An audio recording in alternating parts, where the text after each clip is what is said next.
Hello, bearing a signature from 1979 that still appears in today's computer systems. Caught between the moment Sarah Jo left this harbor and the moment someone, 45 years later, decided she still needed to be registered. Tom closes the file and looks out toward the water. His grandfather used to tell him that harbor masters don't just keep track of boats, they keep track of hope. Every registration renewed is a family believing their loved ones will come home. Every license that expires is an admission that they won't. But what happens when the system won't let you admit defeat? When the computer keeps renewing a license for a boat that rests on the ocean floor and somewhere in the Pacific, or drifts as debris across 2,000 miles of Pacific water, when 3 generations of harbor masters inherit not just a job, but a mystery that the bureaucracy refuses to resolve. I ask Tom if he'll ever delete that database entry, if he'll mark Sarah Jo as officially lost. He's quiet for a long moment, then shakes his head, not because he believes the boat is still out there, but because removing it feels like erasing the 5 men who trusted this harbor to keep their memory alive. Some maritime records, the ghost of a 17-foot Boston whaler named Sarah Jo, it seems, are written in more than ink and computer code. They're written in the collective memory of a community that refuses to forget, in the hope of families who never got closure, and in the strange, bureaucratic immortality that keeps the dead sailing in digital seas. The morning light grows stronger, and Tom locks the file cabinet, but the questions remain. Who renewed that registration last year? Why does a boat that disappeared in 1979 still have an active fishing license? Carrying questions that 3 generations have tried to bury. And what other maritime ghosts are hiding in harbor databases across the Pacific, waiting for someone to notice they shouldn't exist? As I leave the harbor office, I realize this isn't just about 1 boat or 5 missing men. It's about how we process loss when the ocean gives us no bodies to bury, no wreckage to examine, no definitive ending to close the book. It's about the bureaucratic afterlife of vessels that sail beyond the edge of the known world and into the realm of maritime legend. The Sarah Jo case isn't just a mystery. It's a mirror reflecting how coastal communities deal with the incomprehensible. Careful, though, and sometimes the only way to keep the missing alive is to keep their paperwork active, to let their boats remain forever, registered in the harbor of human hope. By the end, you might never see a fishing license the same way again. So, before we dive into this deep story, take a moment to like the video and subscribe. Today, I'm going to take you to a place, but only if forgotten maritime truths and hidden oceanic memory gaps are your thing. And tell me in the comments, where are you watching from along the coast? And what time is it there right now? I want to know if you can hear the waves where you are. Now, take a breath, listen to the waves, and let me unlock the stories that the ocean was never meant to keep secret. I'm standing in the Hana Harbor office on the island of Maui, where you never thought you'd find answers beneath the waves. And something here doesn't add up. The morning sun streams through windows that haven't been properly cleaned in years, casting long shadows across filing cabinets that hold more secrets than any government archive. The harbor master, a weathered man named Tom Nakamura, whose father held this same position before him, pulls out a folder that shouldn't exist. Inside is a fishing license renewal form for a boat called Sarah Jo, registration number HI2749MH. The license expired on February 15th, 1979. Picture an abandoned harbor office at dawn, just 4 days after 5 men took that boat out for what should have been a simple fishing trip. They never came back. The boat did, 10 years later, 2,000 miles away, carrying only questions and the bones of 1 man. But here's what haunts me. What Tom's hands shake slightly as he shows me that expired license still appears in the current harbor database. Not as expired, salt-stained windows reflecting the first light, not as lost at sea, but as active, as if somewhere in the vast bureaucratic memory of maritime records, Sarah Jo is still out there, still fishing, still needing annual renewal. Tom's grandfather was the harbor master in 1979. His father took over in 1992. Now Tom runs this office, and he's the 3rd generation to stare at this impossible file. And inside, each man is asked the same question. How does a boat that disappeared 45 years ago still exist in official records?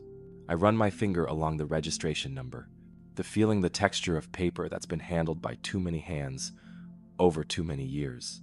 The form is pristine, no water damage, no signs of aging beyond the natural yellowing that comes with time. It's as if this document has been protected, preserved, waiting for someone to ask the right questions. Filing cabinets, holding documents that should have been destroyed decades ago. The database entry is even stranger. Last updated February 10th, 2024. Someone, or something, refreshed this registration just a year ago. Tom claims they didn't do it. His father swears he never touched the computer system. The previous harbor master retired to the mainland and doesn't return phone calls about Sarah Jo. Maritime historians tell us that bureaucratic errors happen all the time. Imagine a boat registration form. Boats get listed as active when they should be marked as lost.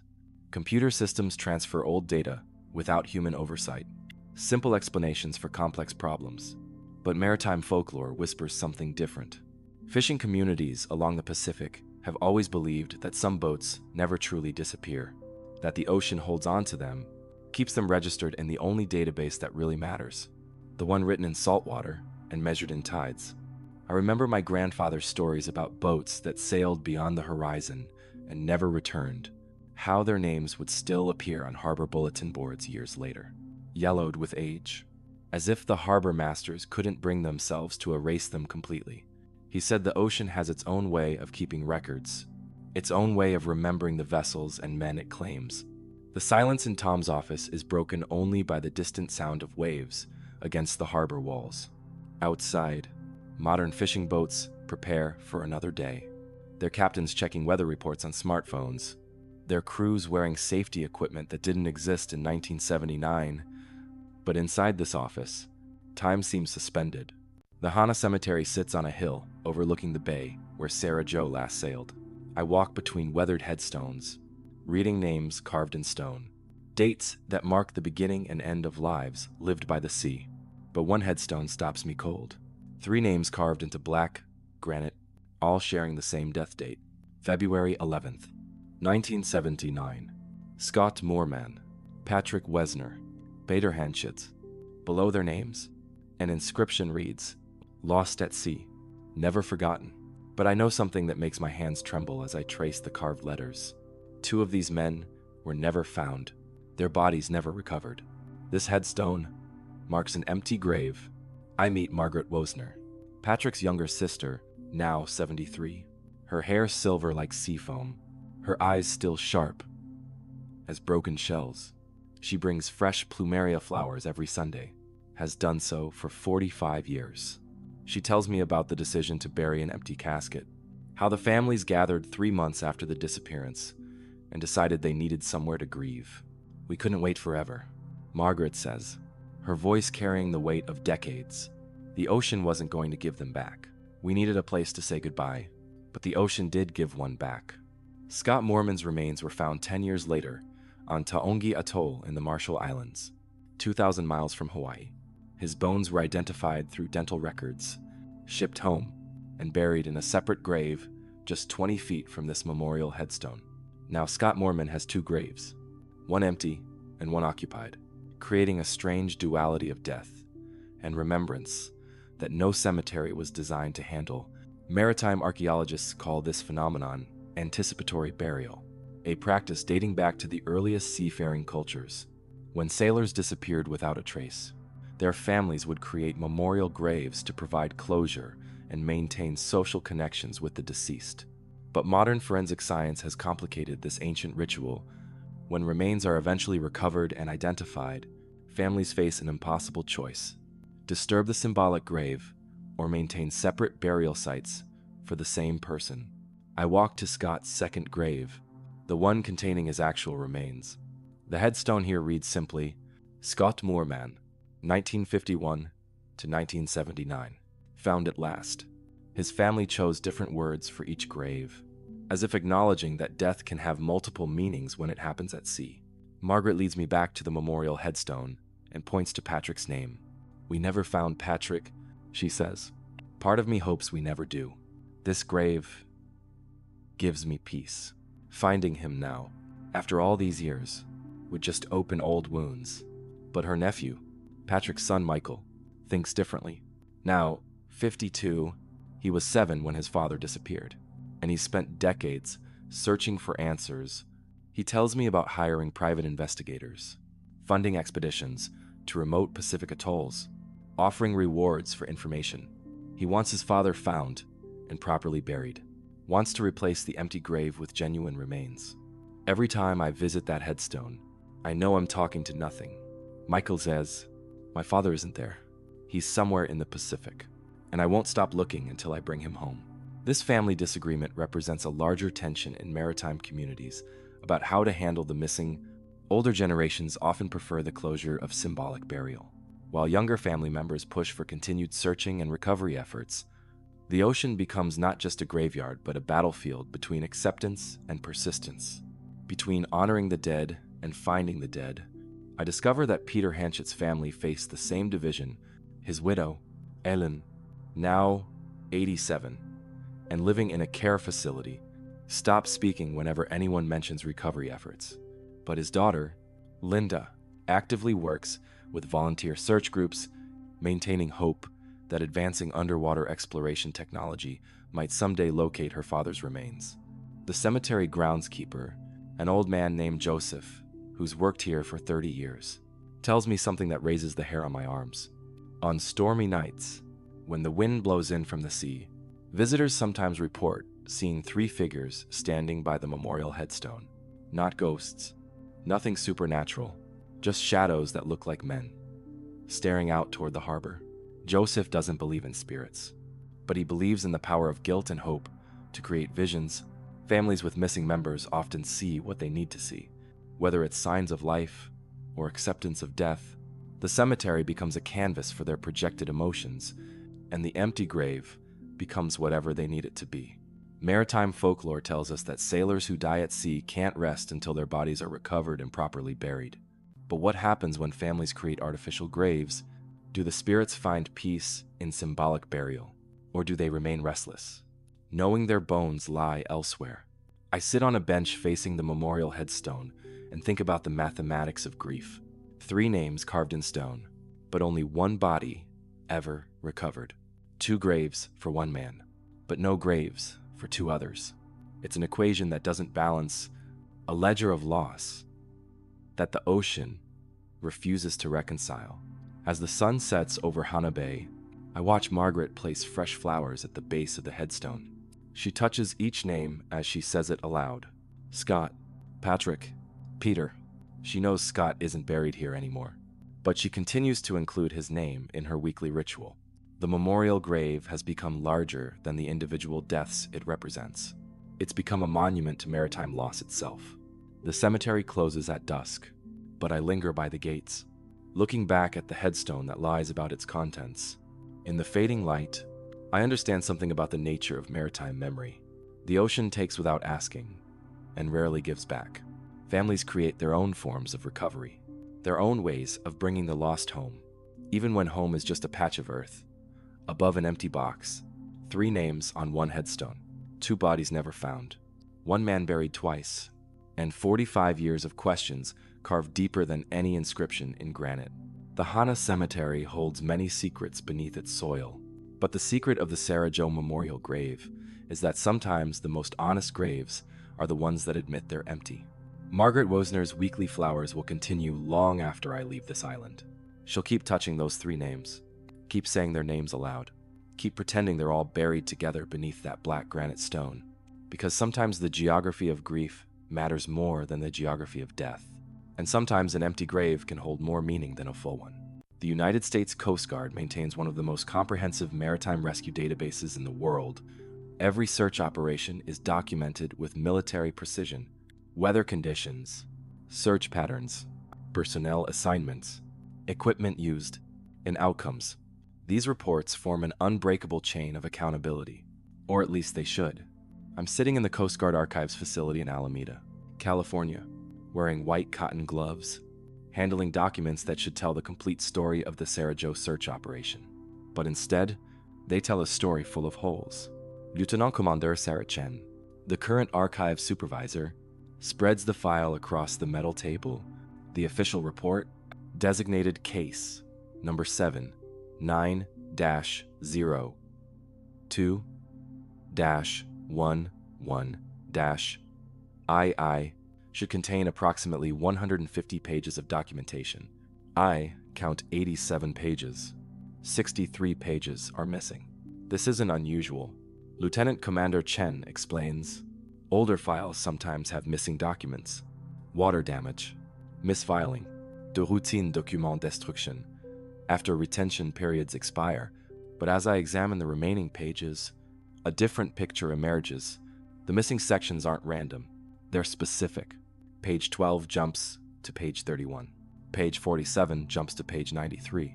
The pagination suggests deliberate removal, not accidental loss. What remains tells a fragmented story of a search operation that began on February 12, 1979. When Ralph Maliachini's brother reported the Sarah Joe overdue, Coast Guard Rescue Coordinator Captain William Morrison launched an immediate air and sea search, deploying 2 HH-3 Pelican helicopters and the cutter Point Sur. The first page describes standard search protocol for missing vessels in Hawaiian waters. The weather report indicates deteriorating conditions, with winds increasing from 15 to 35 knots by afternoon. Nothing unusual so far. Then I turn to page 13, and the next page is numbered 31. I ask Lieutenant Commander Chen about the missing pages. She checks the file index, runs her finger down the contents list. Pages 14 through 30 should contain initial search results, witness interviews, and preliminary analysis of drift patterns. She says, I don't see any notation about why they're missing. What I do find, scattered through the remaining pages, are references to the missing content. Page 34 mentions anomalous radar contacts referenced in Section 2B, but Section 2B is gone. Page 51 refers to witness testimony detailed in Appendix C, but Appendix C doesn't exist in this file. The most intriguing reference appears on page 46. Additional search assets deployed based on intelligence briefing documented in classified addendum for a routine fishing boat disappearance. Maritime search and rescue operations are typically straightforward. Missing vessel reported. Search grid established based on last known position and drift calculations. Asset deployed. Search conducted until suspension criteria are met. Classification levels shouldn't apply to civilian rescue operations unless national security issues are involved. I remember my uncle's stories about Coast Guard operations during the Cold War. He served on cutters that intercepted Soviet fishing trawlers conducting surveillance off the Hawaiian coast. During that era, any unusual activity in Pacific waters triggered enhanced security protocols. But 1979 was near the end of the Cold War, and Sarah Joe was a 17-foot pleasure craft, not a foreign intelligence vessel. Unless it wasn't just about Sarah Joe. The remaining pages describe a search operation that expanded far beyond normal parameters for a missing fishing boat. Standard protocol calls for a search radius of 50 to 100 nautical miles, depending on vessel size and sea conditions. The Sarah Joe search covered over 2,000 square miles and continued for 18 days, far longer than typical operations for recreational vessels.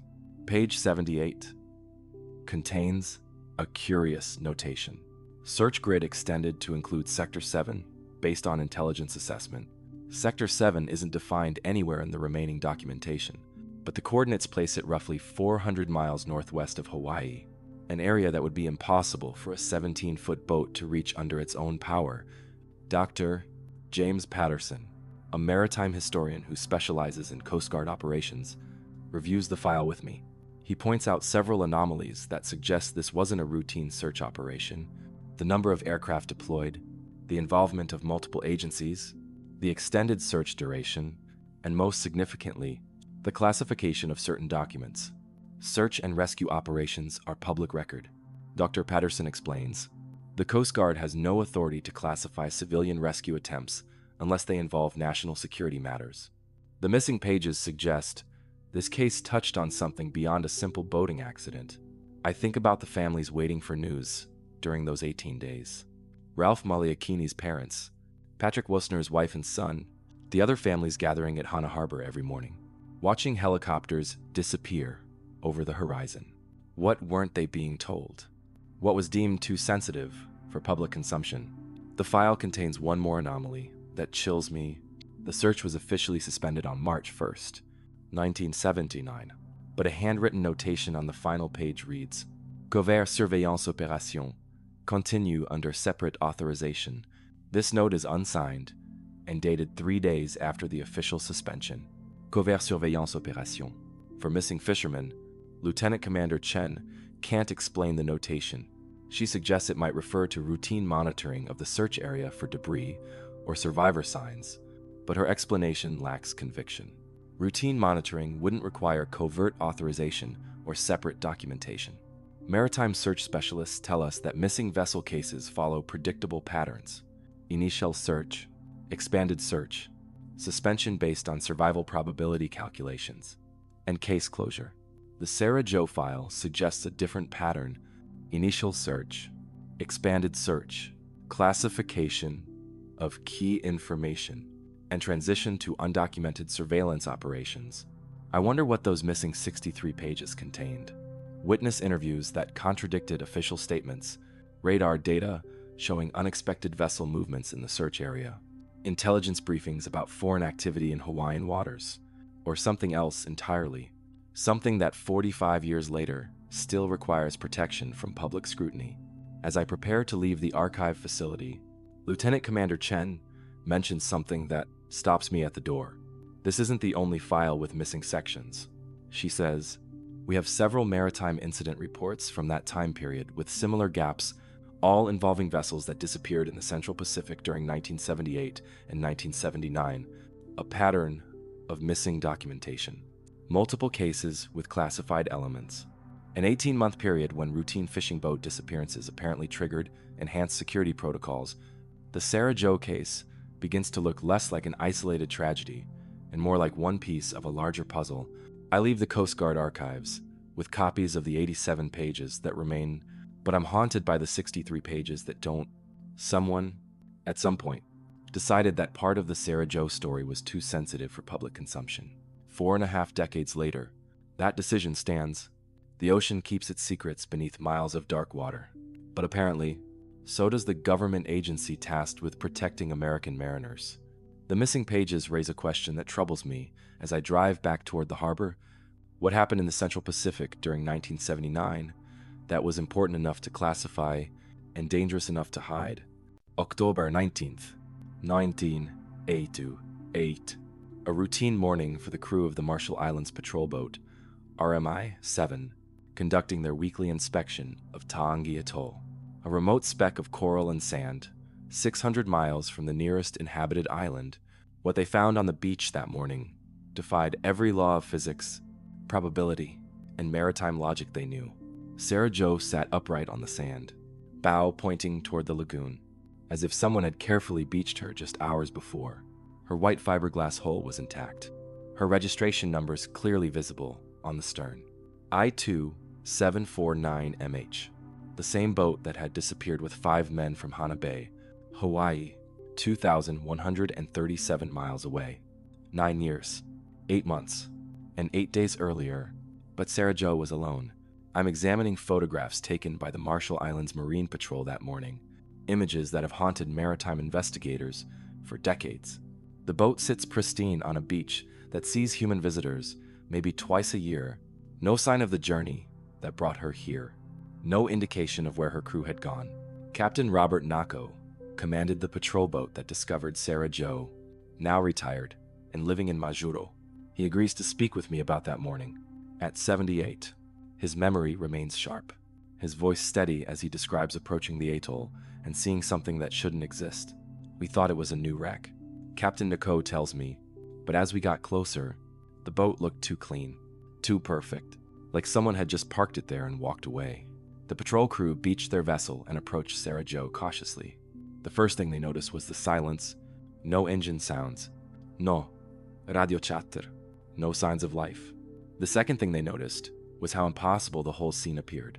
For a 17-foot boat to travel from Hawaii to the Marshall Islands requires crossing 2,000 miles of open ocean. The boat would need fuel capacity for extended range. navigation equipment for accurate course keeping, and weather luck beyond probability. Sarah Jo had been equipped for day fishing, not trans-Pacific voyaging. Dr.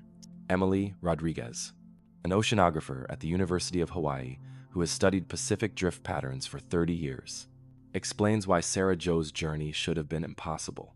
A small craft like that, adrift in 1979, would have been torn apart by the first major storm. The fact that it remained intact and traveled in a relatively straight line toward the Marshall Islands violates everything we know about debris drift. The boat's condition supported Dr. Rodriguez's assessment. Despite nearly 10 years at sea, Sarah Jo showed minimal weather damage. Her hull was sound, her interior dry, her engine preserved in working condition. This wasn't a boat that had drifted helplessly across the Pacific. This was a boat that had been maintained, protected, cared for during its impossible journey. But by whom? The Marshall Islands patrol crew conducted a thorough search of Sarah Jo's interior. They found personal belongings still secured in storage compartments. Fishing tackle, a cooler with the Wessner family name stenciled on the lid, a baseball cap with Hana Fishing Club embroidered on the front. These items should have been lost or destroyed during any realistic drift scenario. More puzzling was what they didn't find. No emergency equipment that would have been deployed during distress. No signs of hasty abandonment. No indication that 5 men had fought for their lives in storm conditions.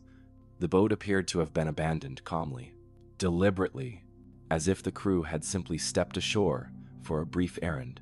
Captain Nako describes finding a waterproof bag containing ship's papers and maintenance records, documents that trace Sarah Jo's entire history from construction to disappearance. Why would someone preserve paperwork during a life-threatening emergency? Why would those papers remain organized and protected during a decade-long drift across the Pacific? I studied the photographs of Sarah Jo's position on Taongi Atoll. The boat sits well above the high tide line, oriented perfectly parallel to the lagoon entrance. Maritime engineers tell me this positioning is consistent with deliberate beaching, not accidental grounding. Someone had skillfully navigated Sarah Jo through the coral heads and positioned her safely on the sand. But who and when? The Marshall Islands patrol crew examined the beach for footprints or other evidence of recent human activity. They found none. The sand around Sarah Jo was smooth, unmarked except for bird tracks and crab trails. If someone had beached the boat, they had done so without leaving any trace of their presence. Taongi Atoll receives few visitors. Japanese fishing vessels occasionally shelter in the lagoon during storms. But the atoll has no permanent inhabitants, no regular shipping traffic, no reason for anyone to visit regularly. How had Sarah Jo remained hidden for nearly 10 years? And why had she suddenly appeared on a beach where she could be easily discovered? Dr. Michael Thompson, a maritime archaeologist who investigated the Sarah Jo discovery, points out another impossibility. The boat's fuel system, when found, Sarah Jo's fuel tank was empty but clean, showing no signs of contamination from extended storage. Gasoline breaks down within months when exposed to air and moisture. After 10 years, Sarah Jo's fuel system should have been corroded beyond repair. Instead, investigators found evidence that the fuel system had been recently drained and cleaned. Someone had maintained this boat, cared for it, preserved it against the elements that should have destroyed it years earlier. I think about the families gathering in Hana Bay every February 11th, commemorating the anniversary of the disappearance. For 9 years, they had mourned 5 missing men and 1 lost boat. Sarah Jo's reappearance gave them hope that their loved ones might also return. But it also raised questions too disturbing to voice publicly. If Sarah Jo had been maintained and preserved, where were the men who had sailed in her? If someone had cared for the boat, why hadn't they also cared for the crew? And why had they chosen October 19th, 1988 to release Sarah Jo back into discovery? Captain Nako tells me about finding a single human bone in Sarah Jo's bow compartment, wrapped in what appeared to be traditional Pacific Islander cloth. Dental records would later identify the bone as belonging to Scott Moorman, but its condition raised new questions. The bone showed no signs of prolonged exposure to saltwater or weather. It appeared to have been recently placed in the boat, carefully wrapped and positioned for discovery. Someone had saved Scott Mormon's remains for 9 years, then placed them in Sarah Joe before releasing the boat to be found. Someone who understood the importance of returning the dead to their families, even if they couldn't return the living. Maritime investigators have proposed numerous theories for Sarah Joe's impossible journey: Soviet submarine recovery, Japanese fishing vessel assistance, secret government programs, elaborate insurance fraud. None adequately explain how a day fishing boat crossed 2,000 miles of Pacific Ocean while remaining in pristine condition. But maritime folklore offers a different explanation, one that the families of the missing men have never publicly dismissed. Pacific Islander cultures speak of ocean spirits who guide lost vessels home, supernatural currents that carry the dead back to those who love them. Sarah Joe's return wasn't a miracle of navigation or preservation. It was a message from the sea. As I close the file of photographs from Tongi Atoll, I understand why Sarah Joe's discovery provided no comfort to the waiting families. The boat had returned, but its message was clear. The ocean had claimed the crew and would keep them. Sarah Joe was not a rescue vessel bringing the lost home. She was a memorial, a marker, a gravestone floating on currents that carried her 2,000 miles to deliver 1 bone and 5 absences. The boat that returned without her crew became proof that some journeys end not in harbors, but in the vast spaces between what we know and what the ocean remembers. Pacific Maritime Insurance Company maintains offices in downtown Honolulu, 47 floors above Pearl Harbor, with windows that look out over the same waters where Sarah Joe last sailed.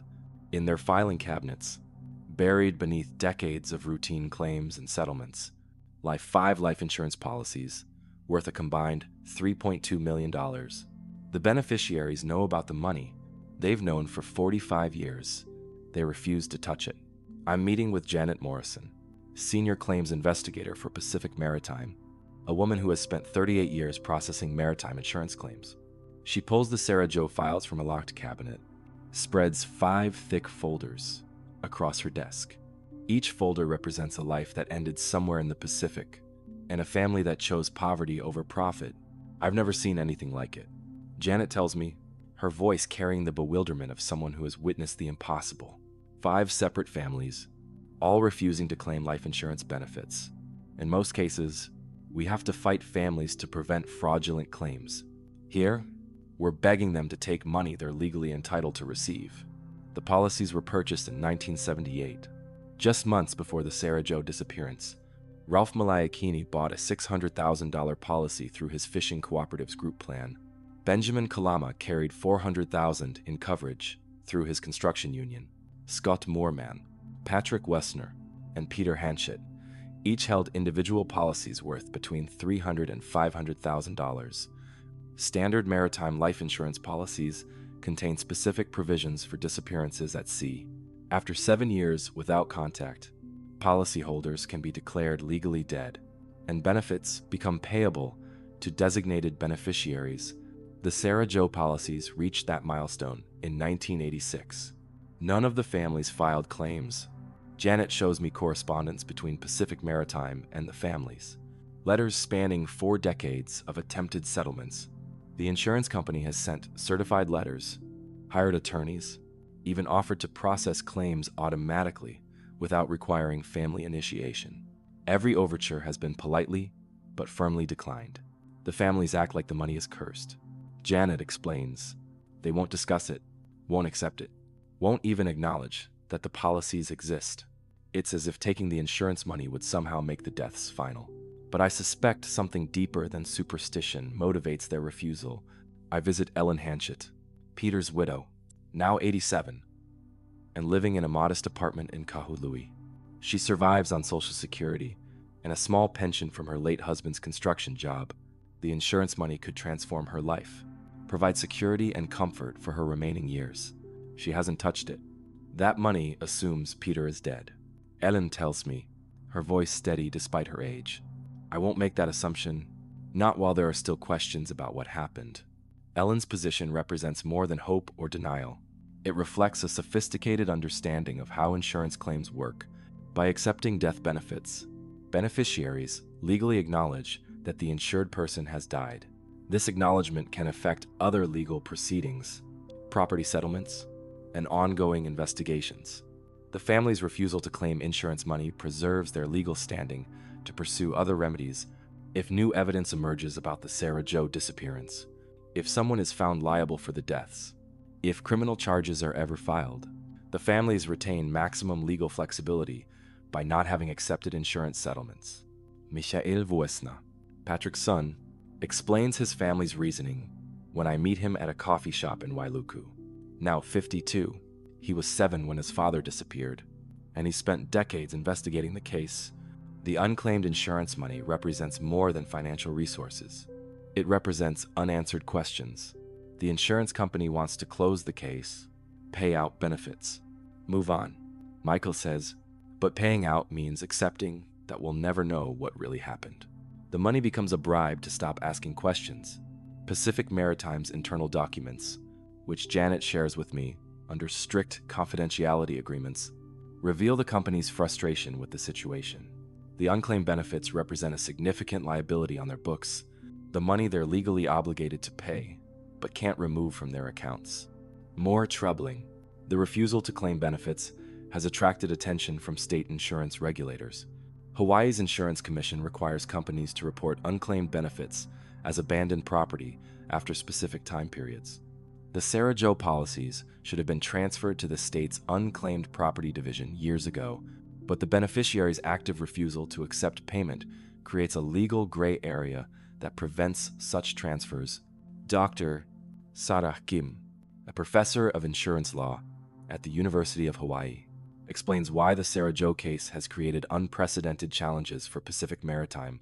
Insurance companies are designed to pay claims, not hold money indefinitely for unwilling beneficiaries. This situation has no legal precedent that I'm aware of. The family's refusal becomes more puzzling when I examine their financial situations. Ralph Maleakini's parents lost their fishing boat to foreclosure in 1983, 4 years after their son's disappearance. The insurance money could have saved their business and their livelihood. They chose bankruptcy instead. Benjamin Kalama's wife, Rose, raised 3 children as a single mother, working multiple jobs to support the family. The insurance money could have provided education funding, mortgage relief, and financial security. She cleaned houses and waited tables for 20 years, rather than claim benefits she was entitled to receive. I think about the mathematics of grief and how money complicates mourning. The families face an impossible choice: financial security that requires accepting death, or poverty that preserves hope. They've chosen hope, but the cost has been measured in foreclosed homes, delayed educations, and decades of financial struggle. Janet Morrison tells me about her attempts to understand the family's motivation. She's processed thousands of maritime claims, witnessed every form of grief and denial the ocean can create, but the Sarah Jo case represents something beyond normal bereavement. It represents a collective rejection of closure. They're not just refusing money. Janet says they're refusing to let the case end. As long as those policies remain unclaimed, the Sarah Jo disappearance stays officially open. The families become permanent protesters against accepting defeat. Maritime insurance serves a practical purpose in fishing communities. It provides financial protection for families who depend on dangerous occupations, ensures that wives and children can survive when breadwinners don't return from the sea. But insurance also serves a psychological function. It acknowledges that death at sea is probable and provides a mechanism for moving forward after loss. The Sarah Jo families have rejected both functions. They've refused financial protection and declined psychological closure. Their unclaimed policies have become monuments to unresolved grief, markers of questions that refuse to be buried with bureaucratic paperwork. I wonder about the insurance executives who review the Sarah Jo files each year, calculating liability reserves for benefits that will never be claimed. Do they understand that the unclaimed money represents more than family sentiment? That $3.2 million has become a ransom payment to the ocean, held in escrow until the sea releases its secrets. As I leave Pacific Maritime's offices, I look out over Pearl Harbor and think about the boats that have sailed from these waters and never returned. Most of their families eventually claim insurance benefits, accept legal closure, and begin the long process of healing. But the Sarah Jo families have chosen a different path. They've turned unclaimed insurance money into a form of resistance, a refusal to let the ocean win by default. The policies remain active not because the men might still be alive, but because the families refuse to stop fighting for answers. $3.2 million sits in corporate accounts, earning interest, accumulating value, waiting for a day when someone finally explains what happened in the waters off Hana Bay. The money grows larger every year, but the questions grow deeper. And somewhere in Pacific Maritime's actuarial tables, 5 life insurance policies represent the most expensive mystery in maritime history. The cost of refusing to give up hope. Every harbor master keeps 2 records: the official logbook required by maritime authorities, and the personal journal where truth gets written in margins and between lines. Thomas Nakamura Sr. maintained both during his 43 years managing Hana Harbor. His official logbook lists the Sarah Joe departure at 10:15 a.m. on February 11, 1979, under calm sea conditions. His personal journal tells a different story. I'm sitting with Thomas Nakamura Jr. in his father's old office, reading handwritten entries that contradict 4 decades of official records. The elder Nakamura died 3 years ago, but his personal journal survived, hidden in a desk drawer that his son discovered while cleaning out the office. What he found there has shaken his understanding of everything he thought he knew about the Sarah Joe case. My father was the most honest man I knew, Tom Jr. tells me, his hands trembling slightly as he opens the leather-bound journal. If he wrote something different in here than what's in the official log, he had a reason. The official harbor logbook, maintained according to Coast Guard regulations, provides a sterile account of February 11th weather conditions: calm seas, light winds from the northeast, visibility 10 miles, vessel departures: Sarah Joe, registration HI2749 MHA, departed slip 12 at 10:15 a.m. for day fishing, 5 persons aboard, estimated return 1800 hours. Thomas Sr.'s personal journal entry for the same day reads differently. Sarah Joe departed 10:15, but Ralph seemed nervous, kept checking the radio, asking about other boat traffic. Storm warning posted for afternoon, but they insisted on leaving. Something felt wrong. Watched them clear the harbor breakwater, then lost sight in morning haze that shouldn't have been there. Morning haze that shouldn't have been there. The official weather report shows clear skies and excellent visibility for February 11th. National Weather Service records confirm calm conditions with no atmospheric disturbances. But Thomas Sr. wrote about haze that obscured his view of Sarah Joe as she left the harbor. I compare the personal journal entries with the official logbook for the weeks surrounding the disappearance. The discrepancies multiply. Official records show routine harbor operations, normal weather patterns, standard fishing vessel traffic. The personal journal describes unusual radio chatter, unexpected weather changes, and boats arriving without prior notice. February 9th. Official logbook. No unusual activity. Personal journal. Unknown vessel anchored outside breakwater at dawn. No radio contact. Gone by noon. Checked with Coast Guard. No scheduled arrivals. February 10th. Official logbook. Standard weather briefing provided to outgoing vessels. Personal journal. Weather Service issued contradictory forecasts. Afternoon warning canceled, then reissued. Fishermen confused about conditions. February 12th. Official logbook. Sarah Joe reported overdue. Search initiated per standard protocol. Personal journal. Ralph's brother panicked when boat didn't return. Says, Ralph promised to call by radio every 2 hours. Never missed a check-in before. Something happened fast. Dr. Jennifer Walsh, a maritime historian who specializes in harbor records, explains why harbor masters sometimes maintain unofficial journals. Official logbooks are legal documents, subject to subpoena and regulatory review. Personal journals allow harbor masters to record observations that might not meet official standards, but could prove important later. Thomas Sr.'s personal journal contains details that never appeared in Coast Guard reports or media coverage. He describes Ralph Malaikini's unusual behavior on the morning of departure, how the experienced fisherman seemed agitated and kept checking his watch. Ralph asked multiple questions about other boat traffic, specifically whether any government vessels were operating in the area. Government vessels? I asked Tom Jr. about his father's reference to official boat traffic. He tells me that the Coast Guard occasionally conducted training exercises near Hana, but such activities were always announced to harbor masters in advance. Ralph's questions suggested he expected government presence, but hadn't been officially notified. The personal journal also records conversations that Thomas Sr. had with the Sarah Jo crew members before their departure. Benjamin Kalama mentioned meeting someone at a specific coordinate set, but didn't elaborate. Scott Mormon asked about fuel supplies for extended range fishing, unusual for a day trip. Patrick Wessner inquired about emergency radio procedures, despite being an experienced boater. These details paint a picture of a fishing trip planned for more than casual recreation. The crew seemed prepared for a longer journey than their stated day fishing plan, and they expected to encounter other vessels during their trip, but none of this information appeared in official investigations. I wonder why Thomas Sr. kept these observations private.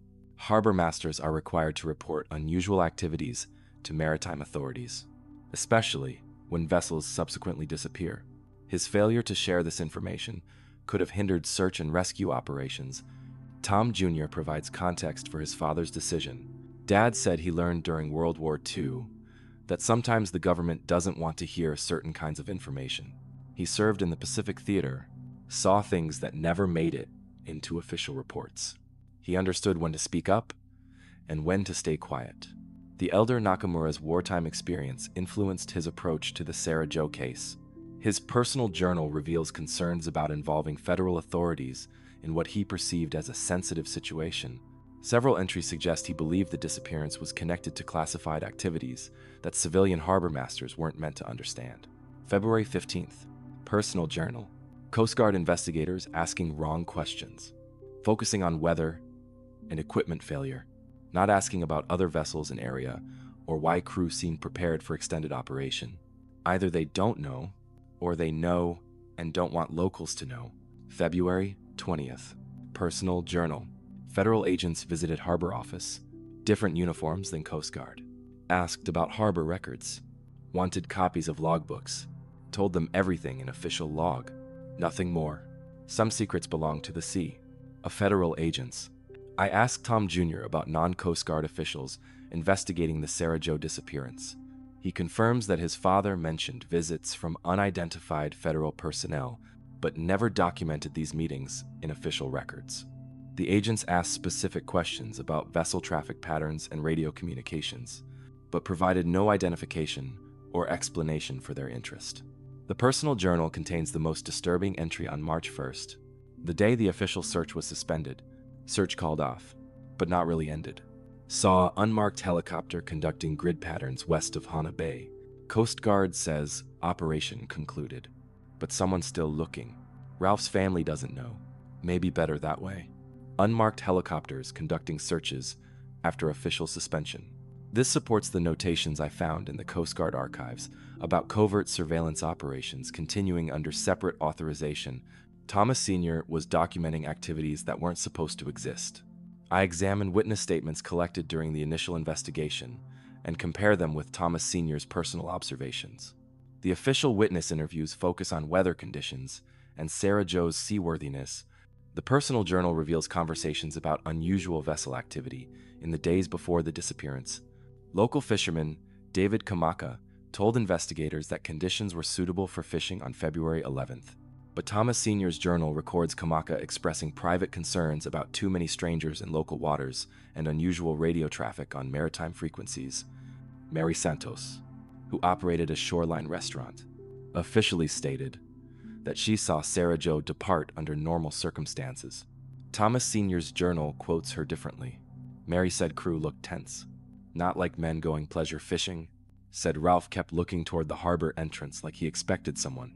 These discrepancies between official statements and private observations suggest that witnesses may have been encouraged to provide sanitized versions of events. The community appears to have been aware that the Sarah Jo disappearance involved more than a simple boating accident, but they collectively agreed to keep that knowledge private. Maritime folklore in Hawaiian communities emphasizes the importance of discretion regarding ocean activities. Fishing families understand that some knowledge is dangerous, that asking too many questions about certain types of boat traffic can bring unwanted attention from authorities. Thomas Sr.'s decision to maintain separate records reflects this cultural understanding. I think about the burden of carrying secrets for 43 years. Thomas Sr. watched search helicopters that didn't officially exist, answered questions from federal agents who left no documentation, and maintained public silence about activities he wasn't supposed to witness. His personal journal became a pressure valve, a place where suppressed truth could survive. The journal's final entry about the Sarah Jo case is dated October 21st, 1988. 2 days after the boat was discovered on Tangi Atoll, Sarah Jo found but more questions than answers. Boat too clean, too preserved. Someone maintained her during those 10 years. Same someone who didn't want local investigation to go too deep. Some mysteries are meant to stay mysterious. Tom Jr. closes the journal and looks out toward Hana Bay, where fishing boats continue to depart each morning under the watchful eye of a harbor master who inherited more than just an office. He inherited the responsibility of maintaining official silence about activities that might threaten the community's relationship with federal authorities. I found other documents when I cleaned out Dad's desk. Tom Jr. tells me, letters from families asking him to keep certain information private, photos of vessels he wasn't supposed to photograph, radio logs that don't match official communications records. Dad kept pieces of a puzzle that no one wanted assembled. The harbor master's logbook discrepancy represents more than poor record-keeping or memory lapses. It represents a community's decision to protect itself by controlling information flow. Thomas Sr. understood that some truths are too dangerous for official consumption, that harbor masters sometimes serve their communities better by forgetting than by remembering. As I leave the harbor office, I understand why the Sarah Jo case has resisted solution for 45 years. The investigation was compromised from the beginning by witnesses who provided incomplete information, officials who classified sensitive documents, and community leaders who prioritized local safety over federal transparency. The truth about Sarah Jo may be written in Thomas Sr.'s personal journal, scattered across pages of observations that contradict official records. But even his private account raises more questions than it answers. Some secrets, once buried beneath bureaucratic discretion and community silence, become too deep for any investigation to reach. The Federal Communications Commission maintains detailed records of radio frequency allocations throughout the United States and its territories. Every marine radio channel, every emergency frequency, every communication band is cataloged, regulated, and monitored in the FCC database. 5 specific maritime radio frequencies remain permanently reserved for vessels that haven't transmitted in 45 years. I'm sitting in the FCC's Pacific Region office in Honolulu, examining frequency allocation records that reveal another impossible aspect of the Sarah Jo case. Each of the 5 missing fishermen held personal marine radio licenses with assigned call signs and dedicated frequencies. According to federal regulations, these frequencies should have been reallocated within 7 years of the last recorded transmission. Instead, they remain locked in the system, preserved as if their owners might return at any moment. Sarah Kim, the FCC's regional spectrum manager, explains the standard protocol for inactive radio licenses. When a license holder dies or abandons their frequency, we reclaim the allocation after appropriate waiting periods. Marine frequencies are valuable spectrum real estate. We don't keep them empty without specific legal requirements. But legal requirements apparently exist for the Sarah Jo frequencies. Sarah shows me the database entries for each man's radio call sign. Ralph Maliakini held WH6742. Benjamin Kalama used Weihe 6743. Scott Mormon transmitted on WH6744. Patrick Wosner operated WH6745. And Peter Hanchett's call sign was WH6746. All 5 frequencies show the same notation, reserved pending administrative review. Indéfinite duration. Authorized by Federal Security Directive. Federal Security Directive for fishing boat radio licenses. Sarah admits she's never seen this type of notation before. Maritime radio licenses are civilian authorizations. They don't fall under federal security classifications. I've worked here for 22 years, and I've never encountered frequency reservations tied to security directives. I request copies of the Federal Security Directive that authorizes keeping these frequencies reserved. Sarah files the appropriate paperwork, but 3 weeks later, she calls to inform me that the directive is classified and unavailable for public release. 5 fishing boat radio frequencies are locked by classified federal orders that I'm not permitted to read. The mystery deepens when I examine transmission records for the days surrounding the Sarah Jo disappearance. The FCC maintains logs of all marine radio traffic in Hawaiian waters, captured by automated monitoring stations positioned throughout the island chain. These logs should show the last communications from each of the 5 missing men, February 11th. 1979 shows routine radio chatter from WH6742, Ralph Maliakini's call sign, beginning at 10:30 a.m. and continuing until 1:45 p.m. The transmissions follow standard fishing boat protocol, position reports, weather observations, casual conversation with other vessels. Nothing unusual until the final entry. At 1:45 p.m., Weiha 6742 transmitted. This is Sarah Jo. We have visual contact, proceeding to rendezvous coordinates. As discussed, then silence. No distress calls. No emergency transmissions. No indication of equipment failure or dangerous weather conditions. The radio simply stopped broadcasting, but here's what raises the hair on my arms. Other frequencies continued transmitting at 2:15 p.m. WH 6744. Scott Moorman's call sign, broadcast. Equipment secured. Standing by for instructions. At 2:30 p.m., WH 6745. Patrick Wessner's frequency, transmitted. Roger that. Maintaining radio silence from this point. Maintaining radio silence from this point. These men weren't in distress. They were following a communications plan. Dr. Robert Torres, a former Navy communications specialist who now studies maritime radio patterns, reviews the transmission logs with me. He points out several anomalies that suggest the Sarah Jo crew was participating in a coordinated operation rather than conducting recreational fishing. The timing of transmissions follows military protocol. Dr. Torres explains. Scheduled check-ins. Confirmation of receipt. Explicit instructions about communication security. This isn't how fishing buddies talk to each other. The radio logs reveal another disturbing pattern. Beginning at 3 p.m. on February 11th, the 5 reserved frequencies began receiving transmissions from unknown sources.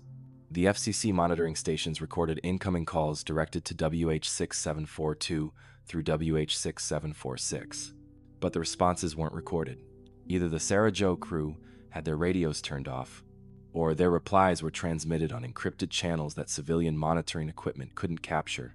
Someone was trying to contact the missing men for hours after their last recorded transmissions. The incoming calls continued until dawn on February 12th, then stopped abruptly when the Coast Guard search operation began. I wonder who was calling the Sarah Jo frequencies through the night of February 11th.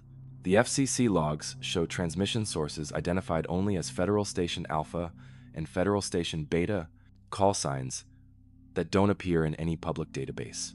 These stations broadcast high-power signals that should have reached any receiver within 500 miles of Hawaii. Sarah Kim helps me understand why the frequency reservations might have security implications. Marine radio communications are supposed to be public record, she explains. But if those frequencies were being used for classified operations, the government might want to prevent them from being reallocated to civilian users who could accidentally interfere with ongoing activities. Ongoing activities. 45 years after the Sarah Jo disappearance, the reserved frequencies have remained silent since February 11th, 1979, but they're still actively monitored. Sarah shows me recent maintenance records indicating that the FCC's Hawaii monitoring stations receive regular instructions to flag any transmissions on WH6742 through WH6746. If someone tried to use those call signs today, federal authorities would be notified immediately. This suggests that whoever classified the frequencies believes the Sarah Jo case isn't closed. The reserved spectrum represents more than bureaucratic oversight or memorial gesture. It represents operational security for activities that might still be sensitive to national interests. I examined frequency allocation records for other missing vessel cases in Hawaiian waters. During the same time period, 1978 to 1980, 12 other fishing boats disappeared with licensed radio operators aboard. All of their frequencies were reallocated within standard timeframes. Only the Sarah Joe frequencies remain permanently reserved. What made the Sarah Joe case different? Why do 5 fishing boat radios require indefinite spectrum protection when dozens of other maritime disappearances have been processed through normal administrative channels? Maritime radio experts tell me that frequency reservations create significant operational constraints for federal communication systems. The Hawaiian marine radio spectrum is limited, and keeping 5 channels permanently unused reduces capacity for legitimate maritime safety communications. The cost of maintaining these reservations, in terms of system efficiency and spectrum management, must be justified by ongoing security requirements. I think about Ralph Maliakini's family, who still own his radio equipment but can't legally use his assigned frequency. The radio sits silent in their garage, its call sign locked in federal limbo, waiting for transmissions that will never come. They could apply for a new frequency, but they would have to surrender WH6742, effectively erasing the last official trace of Ralph's maritime identity. Sarah Kim tells me about occasional glitches in the monitoring system. The brief moments when the reserved frequencies show activity that shouldn't exist, probably equipment malfunctions or atmospheric interference. She says, but her voice carried doubt. Still, we're required to investigate any signals on those channels, no matter how brief or garbled, equipment malfunctions, or something else. Radio frequencies can propagate in unexpected ways under certain atmospheric conditions. Signals transmitted decades ago can sometimes bounce off the ionosphere and return to Earth years later, creating ghost transmissions that haunt monitoring stations with voices from the past. As I leave the FCC office, I think about 5 radio frequencies locked in electronic amber, preserved against time and bureaucratic efficiency by classified directives I'm not allowed to read. Somewhere in the Hawaiian radio spectrum, WH6742 through WH6746, wait in digital silence, ready to carry voices that stopped speaking 45 years ago. The ocean keeps its secrets beneath miles of dark water, but the airwaves above that water hold secrets too.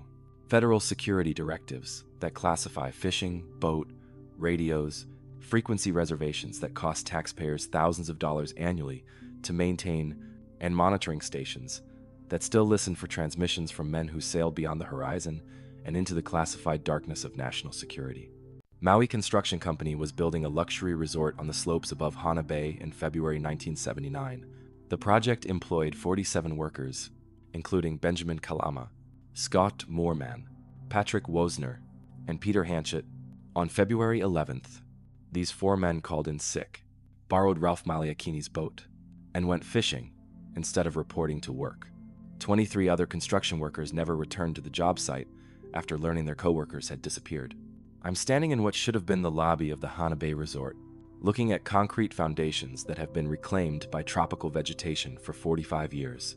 Rusted rebar protrudes from crumbling pillars like broken bones, and jungle vines strangle abandoned construction equipment. This half-built resort represents one of Hawaii's most expensive construction failures, a project that died not from financial problems or environmental challenges, but from a workforce that simply walked away. James Nakano, the project supervisor in 1979, agrees to meet me at the abandoned site. Now 78, he still carries the blueprints for a resort that was never completed, architectural plans for a future that construction workers refused to build. I've been in construction for 50 years. James tells me, as we walk through overgrown concrete foundations, I've seen projects fail for every reason you can imagine, but I've never seen a crew abandon a job site because they were afraid to keep working. The Hana Bay Resort was designed as a 200-room luxury destination, complete with golf course, marina, and conference facilities.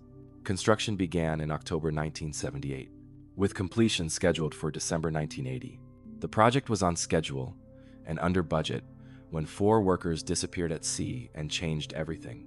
Benjamin Kalama served as the project's electrical foreman, responsible for power systems throughout the resort. Scott Mormon worked as a concrete specialist, supervising foundation and structural work. Patrick Wesner operated heavy equipment, and Peter Hanchett managed site security. These weren't casual laborers who could be easily replaced. They were skilled tradesmen whose knowledge was essential to completing the project, but their disappearance created problems beyond personnel shortage. James shows me the work schedules for February 12 through 16. The week following the Sarah Jo incident, 27 workers failed to report for duty. By February 20, the construction site was functionally abandoned. The workers weren't just upset about losing friends.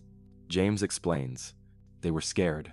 Something about the disappearance spooked them, made them believe the job site wasn't safe. I examined personnel records that James preserved after the project's cancellation. Exit interviews with departing workers reveal concerns that go beyond normal grief or workplace safety issues.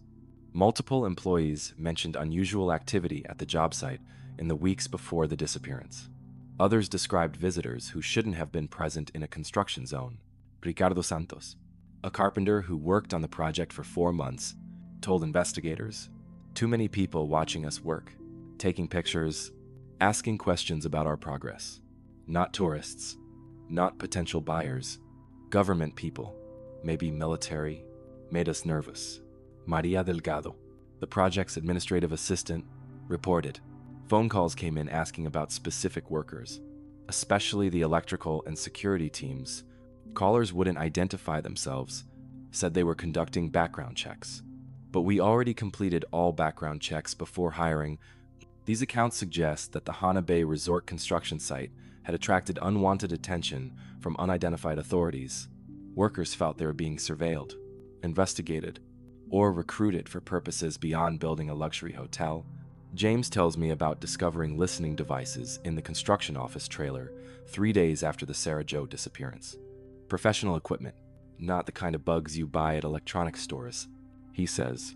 Someone with serious resources was monitoring our communications. The listening devices were found during a routine security check initiated after workers complained about feeling watched. James contacted local police, but officers referred him to federal authorities who never responded to his calls. The devices disappeared from the police evidence locker within a week, with no explanation provided to James or his employees. Construction projects in Hawaii typically face challenges related to environmental regulations, cultural sensitivity, and permit compliance. The Hana Bay Resort dealt with none of these issues. All permits were current. Environmental impact studies had been approved, and the project had strong community support. The construction failure resulted entirely from workforce abandonment. Dr. Patricia Williams, an industrial psychologist who studies workplace dynamics, reviews the personnel files with me. She identifies patterns suggesting the construction workers were responding to perceived threats rather than normal occupational hazards. Workers in dangerous occupations like construction develop sophisticated risk assessment skills. Dr. Williams explains, when experienced tradesmen abandon a profitable job simultaneously, they're usually responding to dangers that supervisors haven't recognized. The financial impact of the workforce exodus was catastrophic. Maui Construction Company had invested $8.7 million in the resort project by February 1979. The company's insurance policies covered equipment damage and weather delays, but contained no provisions for voluntary workforce abandonment. Construction loans went into default, and the project was officially canceled in June 1979. James shows me correspondence between Maui Construction and the resort's financial backers, letters that reveal the investors' frustration with the project's collapse. Multiple lenders demanded explanations for why skilled workers would abandon lucrative employment without notice. James had no satisfactory answers. I told them the truth. James says, 4 workers disappeared at sea, and the rest got scared. But truth isn't always good enough for lawyers and bankers. They wanted liability assignments, insurance claims, someone to blame for the losses. The resort's primary investor was Pacific Development Corporation, a mainland company with extensive hotel holdings throughout the Hawaiian Islands. Corporate executives flew to Maui in March 1979, demanding that construction resume with replacement workers. James tried to hire new crews, but word had spread through the local construction community. No one wanted to work at the Hana site. I think about the economics of fear and how workplace psychology can destroy multi-million-dollar projects. 23 construction workers made simultaneous decisions to sacrifice steady employment rather than continue working at a site they perceived as dangerous. Their collective judgment carried more weight than corporate pressure, financial incentives, or contractual obligations. The abandoned resort foundations tell a story about community knowledge that doesn't appear in official records. Construction workers possess intimate understanding of local conditions, political dynamics, and social undercurrents that investors and managers often miss. When these workers abandoned the Hana Bay project, they were communicating information that couldn't be safely expressed in formal channels. James walks me through the partially completed structures, pointing out work that was abandoned mid-task. "Look at this electrical conduit," he says, showing me wiring that stops abruptly in concrete walls. Ben Kalama was running power lines when he disappeared. No one finished his work because no one wanted to complete what he started. The unfinished electrical system has become a memorial to Benjamin Kalama's craftsmanship and a monument to the fear that destroyed the project. For 45 years, his conduit has remained exactly as he left it, preserved in concrete like fossils of interrupted ambition. Local real estate records show that the Hana Bay Resort property changed hands 6 times between 1980 and 2025. Each new owner proposed different development plans: condominiums, shopping centers, cultural centers, even solar farms. None of these projects have been completed. Workers continue to refuse employment at the site, claiming it carries bad luck or negative energy. As I prepare to leave the abandoned resort, James shares one final observation that haunts me. The 4 workers who disappeared weren't just friends. He says they had specialized skills that someone might have needed for projects other than resort construction: electrical expertise, concrete knowledge, heavy equipment operation, security experience, the kind of skills that certain government agencies sometimes require. Construction crews take permanent breaks for many reasons: better jobs, family relocations, economic downturns, safety concerns. But the Hana Bay workforce abandoned profitable employment because they understood something about the Sarah Jo disappearance that official investigators never acknowledged. Their collective exodus represents the most honest response to the case. When experienced workers smell danger, the wisest choice is to walk away. The jungle continues to reclaim the abandoned resort, covering concrete foundations with green anonymity. But the memory of 23 workers who chose unemployment over uncertainty remains preserved in the project's failure. Sometimes the most important construction is the construction of distance from situations that skilled laborers recognize as too dangerous to complete.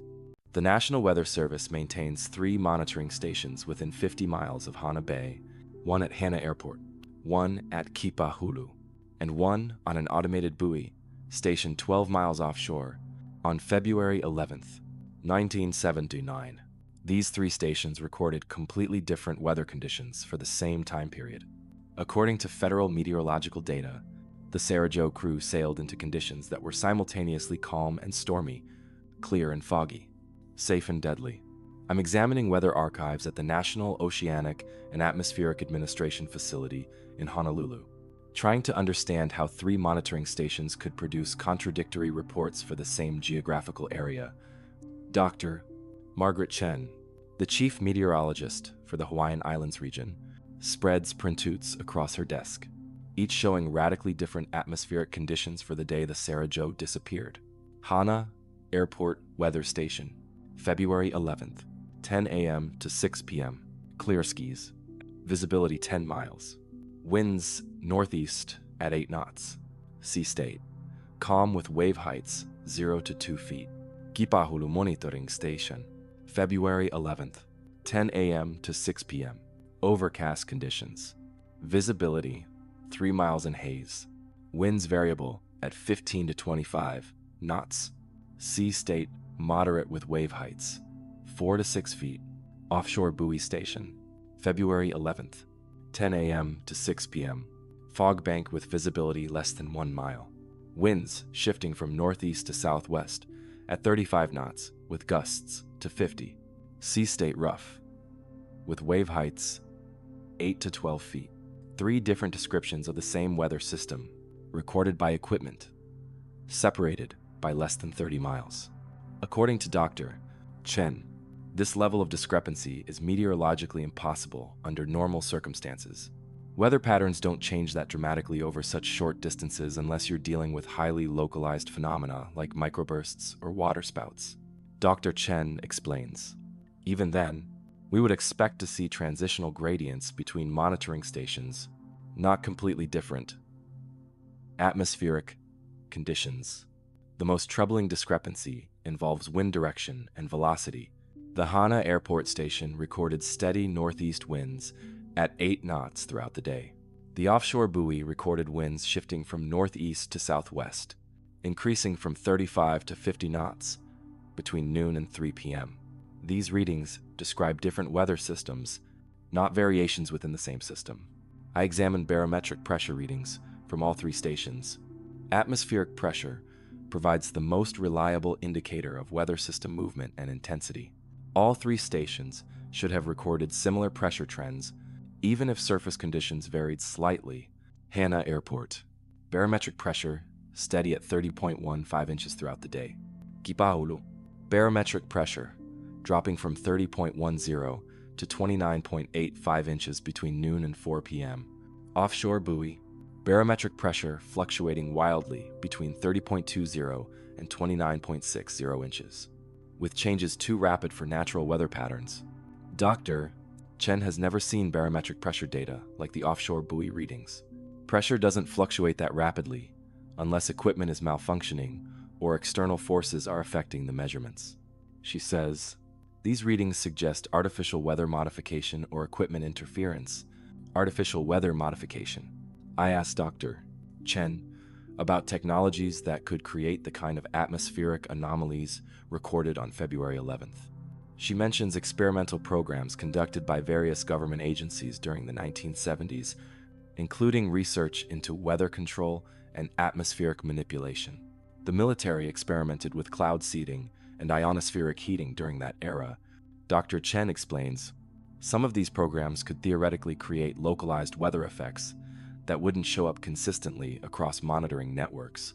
The timing of the weather discrepancies correlates with radio transmissions from the Sarah Jo crew. Ralph Malayakini's last recorded communication at 1:45 p.m.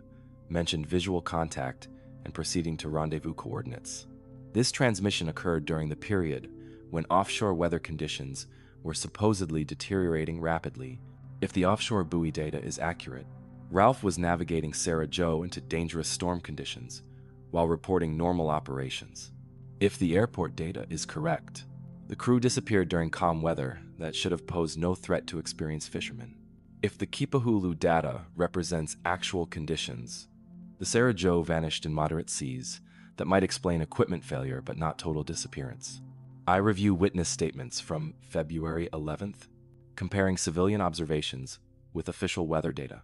Harbor Master Thomas Nakamura recorded calm conditions at the time of Sarah Jo's departure, supporting the airport weather station readings.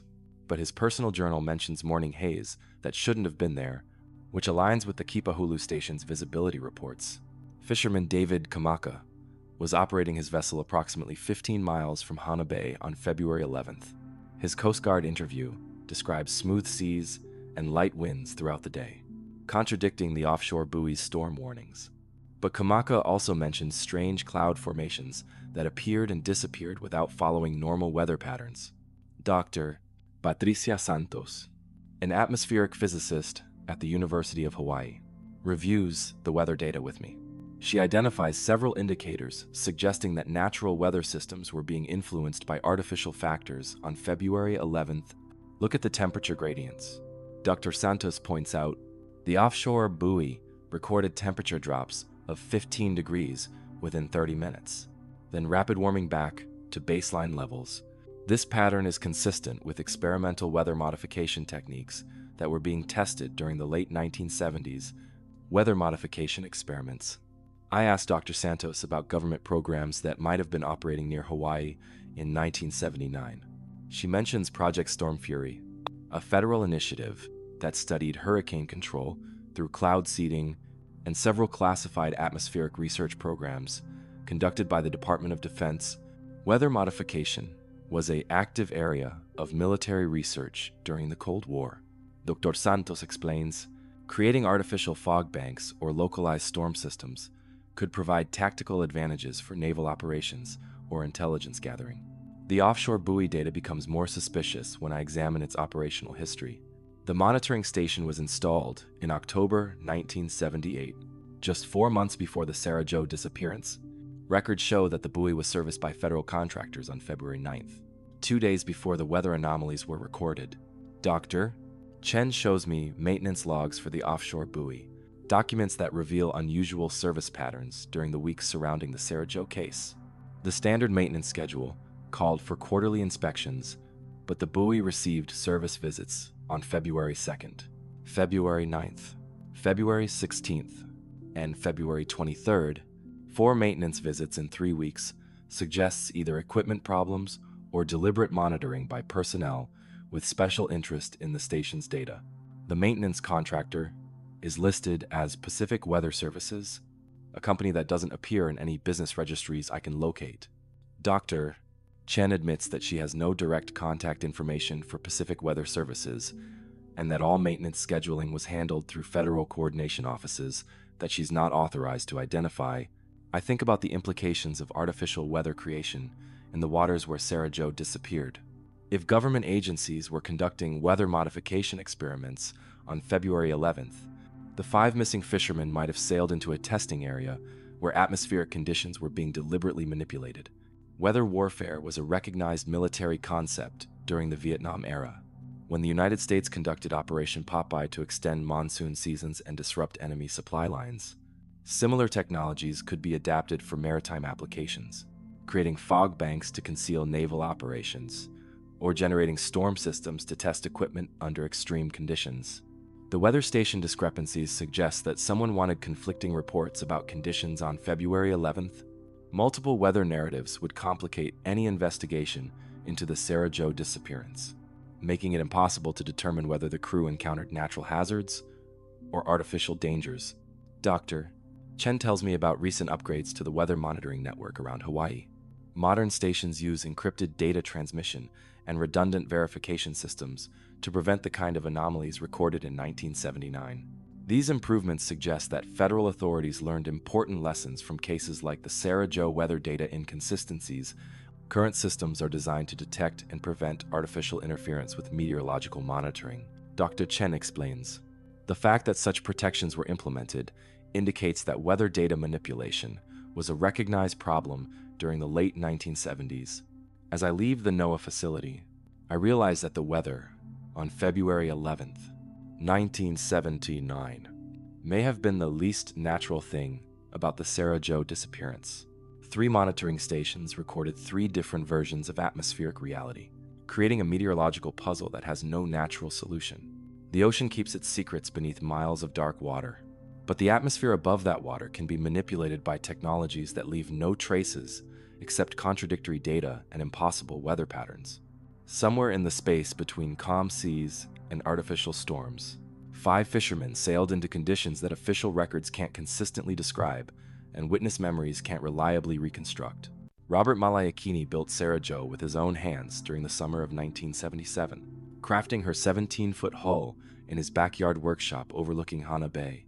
For 45 years, he's carried a secret about that boat's construction, a modification he made that he's never told investigators, insurance companies, or even his own family. At 83, with hands that still remember every plank and joint of Sarah Jo's construction, he's finally ready to speak. I'm sitting in Robert's garage, surrounded by woodworking tools and half-finished boat projects, listening to the man who created the vessel that would carry his twin brother Ralph and 4 friends into maritime legend. Robert's workshop smells of sawdust and varnish, the same scents that filled this space when Sarah Jo took shape on wooden sawhorses 48 years ago. I built her to be more than a fishing boat. Robert tells me his voice carrying the weight of decades of silence. Someone came to me before I finished construction, offered me extra money to make certain modifications.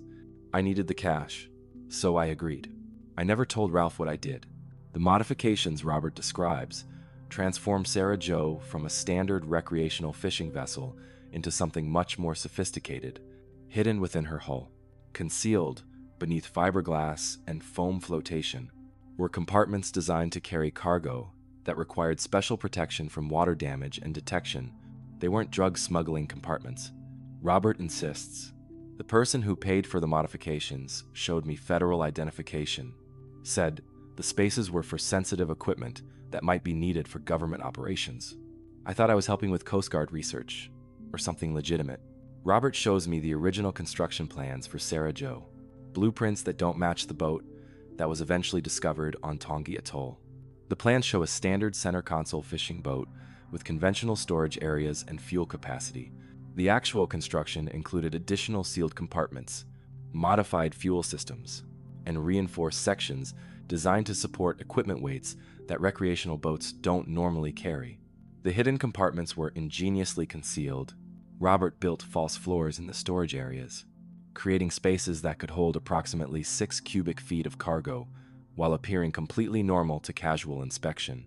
The compartments were accessed through panels that looked like standard maintenance hatches, but required specific tools and knowledge to open properly. The federal agent told me these modifications were classified, that I couldn't discuss them with anyone, including the boat's owner. Robert explains. He said Ralph would be briefed about the special features if and when they were needed for operations. I asked Robert about the nature of the government activities that required secret compartments in civilian fishing boats. He admits he never received detailed explanations, only instructions about construction specifications and payment for completed work. The federal agent who commissioned the modifications identified himself as Agent Morrison and claimed to represent a task force conducting maritime security research. He provided detailed engineering drawings for the hidden compartments and paid Robert an additional $8,000 for the specialized work, nearly doubling the boat's construction cost. Robert preserved the modified construction drawings and the federal agent's business card for 45 years, documents that he shows me, with trembling hands. The business card identifies Special Agent Morrison, Pacific Maritime Security Task Force, with a telephone number that connects to a recording, stating the number is no longer in service. I examined the engineering drawings that Agent Morrison provided, detailed schematics that show sophisticated understanding of boat construction and maritime engineering. These aren't rough sketches or amateur modifications. They represent professional naval architecture, complete with stress calculations, waterproofing specifications, and weight distribution analysis. The drawings specify materials that weren't commonly available to civilian boat builders in 1977: military-grade sealants, electromagnetic shielding compounds, and specialized mounting hardware designed for sensitive electronic equipment. Agent Morrison provided these materials, along with the construction funds, delivered to Robert's workshop in unmarked boxes. I remember wondering why a fishing boat needed electromagnetic shielding. Robert says, Agent Morrison explained that some government equipment could interfere with navigation instruments, that the shielding would protect both the equipment and the boat's electronics.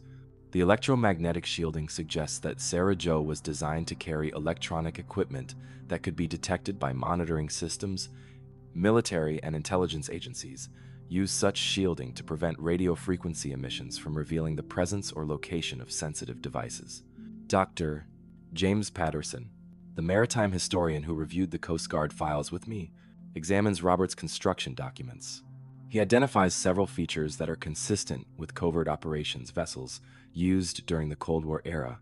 These modifications turn a recreational fishing boat into a platform for intelligence gathering or special operations. Dr. Patterson explains, the hidden compartments could hold surveillance equipment, communication device, or other materials that agencies might need to deploy covertly.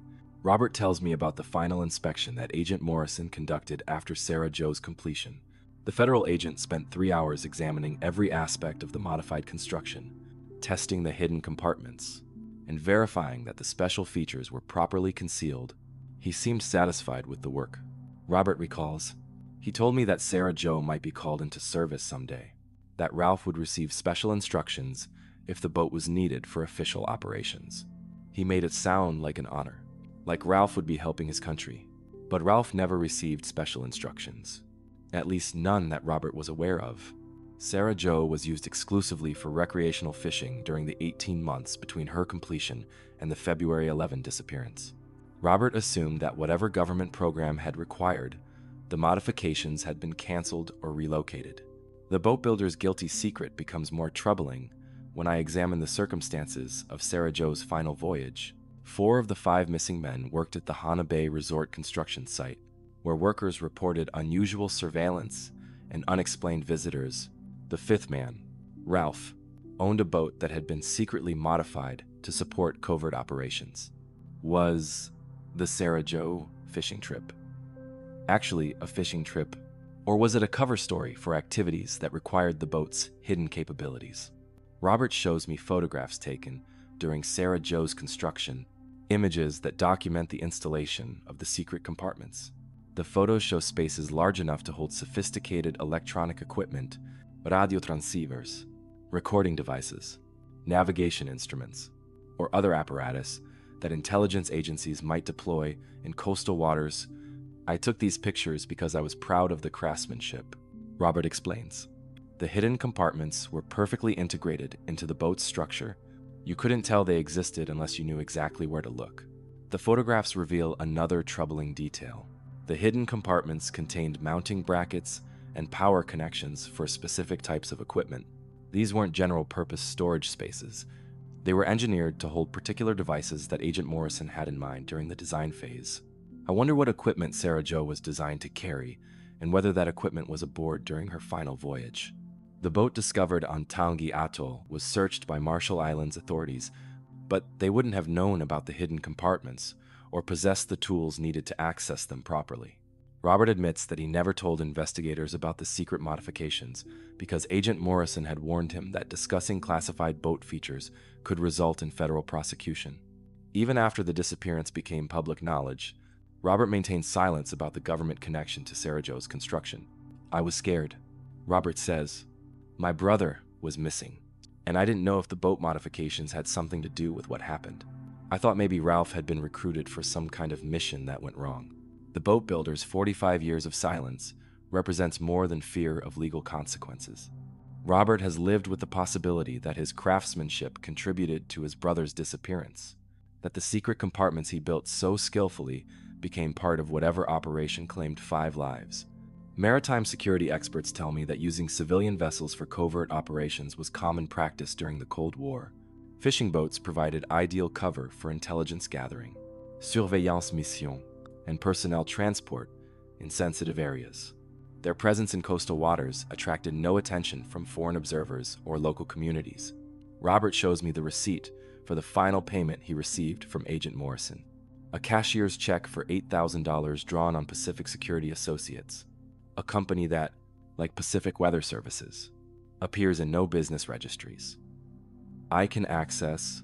The check was deposited in Robert's account on August 15, 1977, 6 weeks before Sarah Jo was delivered to Ralph. The timing suggests that Agent Morrison's organization had advanced knowledge of when Sarah Jo would be completed and when the modifications would be needed. This level of planning indicates a long-term operation rather than a spontaneous recruitment of Ralph and his boat. Dr. Patricia Williams, the industrial psychologist, points out that Robert's decision to finally reveal the modifications represents a common pattern among participants in classified programs. As people age, the fear of legal consequences often becomes less important than the need to unburden themselves of secrets that have caused psychological distress for decades. Robert's workshop contains other partially completed boats, projects that he's worked on sporadically. Since Sarah Jo's disappearance, none of these vessels feature hidden compartments or special modifications. He's never again agreed to build boats with secret government features. After Ralph disappeared, I decided I was done with that kind of work. Robert says, "I build fishing boats now, nothing more complicated than what people need to catch fish and come home safely." The boat builder's guilty secret explains why Sarah Jo was uniquely suited for whatever operation led to her crew's disappearance. The hidden compartments, electromagnetic shielding, and specialized mounting systems transformed a recreational fishing vessel into a platform capable of supporting sophisticated covert activities. As I prepare to leave Robert's workshop, he shows me one final document, a letter he wrote to Ralph's son, explaining the truth about Sarah Joe's construction. The letter is sealed, addressed, but never mailed. Robert has carried it in his wallet for 15 years, waiting for the courage to destroy the last secrets that connect his craftsmanship to his brother's fate. Maybe it's time to send this letter, Robert says, holding the envelope that contains 45 years of suppressed truth. Maybe Ralph's family deserves to know that Sarah Joe was built for more than fishing. The boat builder's secret illuminates another dimension of the Sarah Joe mystery. 5 men didn't simply disappear during a recreational fishing trip. They vanished while operating a vessel that had been specifically modified to support activities that required government-level secrecy and sophisticated concealment. Sarah Joe was never just a fishing boat. She was a covert operations platform, crafted by skilled hands that shaped her hull to carry secrets that the ocean was never meant to reveal. Grief creates its own geography. And in the 45 years since the Sarah Joe disappeared, 5 families have mapped 5 different territories of loss. Each family has constructed its own version of what happened on February 11th, 1979, and these competing narratives have never reconciled. The Malayakinis believe their son was recruited for government service. The Kalamas insist their father was murdered. The Mormons accept that Scott died in a boating accident. The Wosners maintain that Patrick is still alive somewhere. The Hanchets have chosen to forget. I'm sitting in Margaret Wosner's kitchen, listening to a woman who has spent 45 years refusing to believe her brother Patrick is dead. At 73, she maintains hope with the determination of someone who understands that grief without evidence can transform into faith without limits. Patrick was the strongest swimmer among them, Margaret tells me, arranging photographs of her brother across the kitchen table. If anyone survived whatever happened out there, it was Patrick. I've hired private investigators, funded search expeditions, offered rewards for information. Someone, somewhere, has seen him. Margaret's version of the Sarah Joe story involves survival, escape, and deliberate disappearance. She believes Patrick survived the initial incident, but couldn't return home because of threats to his family's safety. In her narrative, Patrick is living under a new identity, waiting for circumstances that will allow him to contact his loved ones safely. Her evidence includes reported sightings of Patrick-like individuals in various Pacific locations over the decades. A construction worker in Samoa who resembled Patrick's build and mannerisms, a fisherman in the Philippines who avoided conversation with American tourists, a bartender in Fiji who seemed familiar to a family friend visiting the islands. None of these sightings have been verified, but Margaret treats each report as confirmation of her brother's continued existence. She's created a mental map of Patrick's movements across the Pacific, a geography of hope that tracks a man who chooses exile over explanation. Michael Wosner, Patrick's son, has constructed a different truth about his father's disappearance. At 52, he believes Patrick was killed during a covert operation that required official cover-up to protect national security interests. His version emphasizes government conspiracy and deliberate concealment of evidence. My father wasn't just a construction worker. Michael insists when I meet him at his auto repair shop in Kahului. He had military experience, specialized skills that certain agencies found useful. The fishing trip was cover for an operation that went wrong, and the government has been hiding the truth ever since. Michael's evidence includes the classified Coast Guard documents, the reserved radio frequencies, the federal agents who visited construction sites, and other anomalies that suggest official involvement in the Sarah Joe case. He spent decades filing Freedom of Information Act requests, interviewing former government employees, and pursuing legal action to force disclosure of classified information. The Malayakini family has developed yet another explanation for the disappearance. Ralph's parents, now deceased, believe their son was recruited for a special assignment that required his boat and his knowledge of local waters. Their version of events portrays Ralph as a patriotic volunteer who sacrificed his life for his country. Robert Malayakini, Ralph's twin brother, shares this perspective, but adds the burden of knowing about Sarah Joe's secret modifications. His version of the truth includes government recruitment, covert operations, and accidental death during official duties. He believes Ralph was briefed about the boat's hidden capabilities and agreed to participate in activities that proved more dangerous than anticipated. Ralph would have done anything to help his country. Robert tells me, if federal agents asked him to use Sarah Jo for official business, he wouldn't have hesitated. The fishing trip story was just cover for whatever mission they asked him to complete. The Kalama family has chosen the darkest interpretation of the Sarah Jo disappearance. Benjamin Kalama's widow, Rose, believes her husband was murdered by individuals who wanted to prevent him from revealing information about activities at the Hana Bay Resort construction site.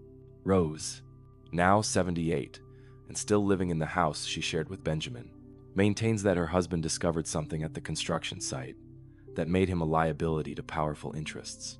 She believes the fishing trip was arranged to eliminate Benjamin and anyone else who possessed dangerous knowledge. Benjamin came home upset during the week before he disappeared. Rose tells me during our conversation on her front porch, he said there were things happening at the job site that weren't right. People watching the workers, equipment being installed that didn't belong in a hotel. He was thinking about quitting. Rose's version includes murder conspiracy, cover-up, and ongoing threats to family members who ask too many questions. She's never filed formal accusations because she fears retaliation, but she's never accepted that Benjamin's death was accidental. The Moorman family represents the only group that has found peace through acceptance of conventional explanations. Scott Moorman's parents, before their deaths, and his sister Linda have consistently maintained that the Sarah Jo crew died in a boating accident caused by unexpected weather conditions and equipment failure. Linda Moorman, now 61, chose this interpretation despite the discovery of Scott's remains on Tangi Atoll and the impossible circumstances of Sarah Jo's journey. Her version emphasizes natural causes, human error, and the ocean's unpredictable dangers. Sometimes boats just disappear. Linda says, when I visit her at the flower shop, she operates in Hana. The ocean is bigger than human understanding, more powerful than conspiracy theories. My brother and his friends went fishing and didn't come home. That's the only truth that matters. Linda's acceptance of conventional explanations has allowed her to process grief and move forward with her life. She remarried, raised children, and built a successful business without the psychological burden of unsolved mysteries and unanswered questions that haunts the other families. The Hanchett family has chosen the most extreme response to the Sarah Jo disappearance: deliberate forgetting. Peter Hanchett's widow, Ellen, refuses to discuss the case with anyone, including her own children. His daughter, Linda, has never spoken publicly about her father's disappearance and declined my requests for interviews.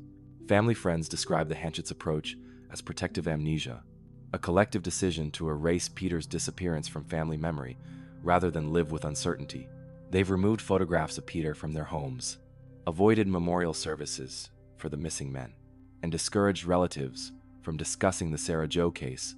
This strategy of deliberate forgetting represents the most psychologically challenging response to unresolved loss. By refusing to engage with the mystery, the Hanchetts have avoided the obsessive searching that consumes other families, but they've also eliminated the possibility of closure through eventual truth discovery. Dr. Robert Stevens, a psychologist who specializes in family trauma, explains why the 5 families have developed such different coping mechanisms. When official explanations are inadequate or contradictory, families create their own narratives based on their psychological needs and their interpretation of available evidence. The competing family truths have created tensions within the Hana community, where neighbors choose sides based on their relationships with different families and their assessment of conflicting evidence. Some community members support Margaret Wessner's hope that Patrick survived. Others agree with Michael Wosner's suspicions about government involvement. Still, others accept Linda Moorman's belief in accidental death. These divisions have prevented the formation of unified community memory about the Sarah Jo case. Instead of a single memorial narrative that honors all 5 missing men, Hana has developed fractured remembrance that reflects the family's inability to agree on what happened to their loved ones. I think about the psychological mathematics of loss and how uncertainty multiplies grief across generations. Children and grandchildren of the missing men have inherited different versions of their family histories, creating bloodline narratives that may never reconcile. Margaret Wosner's nephew believes his uncle Patrick is alive, Michael Wosner's children know their grandfather died, serving his country. Linda Mormon's family remembers Scott as a victim of maritime accident. The next generation carries forward the unresolved conflicts of their parents, ensuring that the Sarah Jo mystery will survive in family memory, even after all direct witnesses are gone.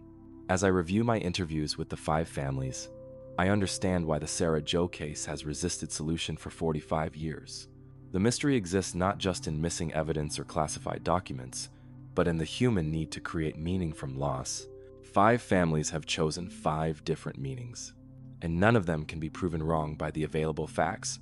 The ocean keeps its secrets beneath miles of dark water. But families keep their own secrets in the spaces between hope and acceptance, between official explanations and private truth.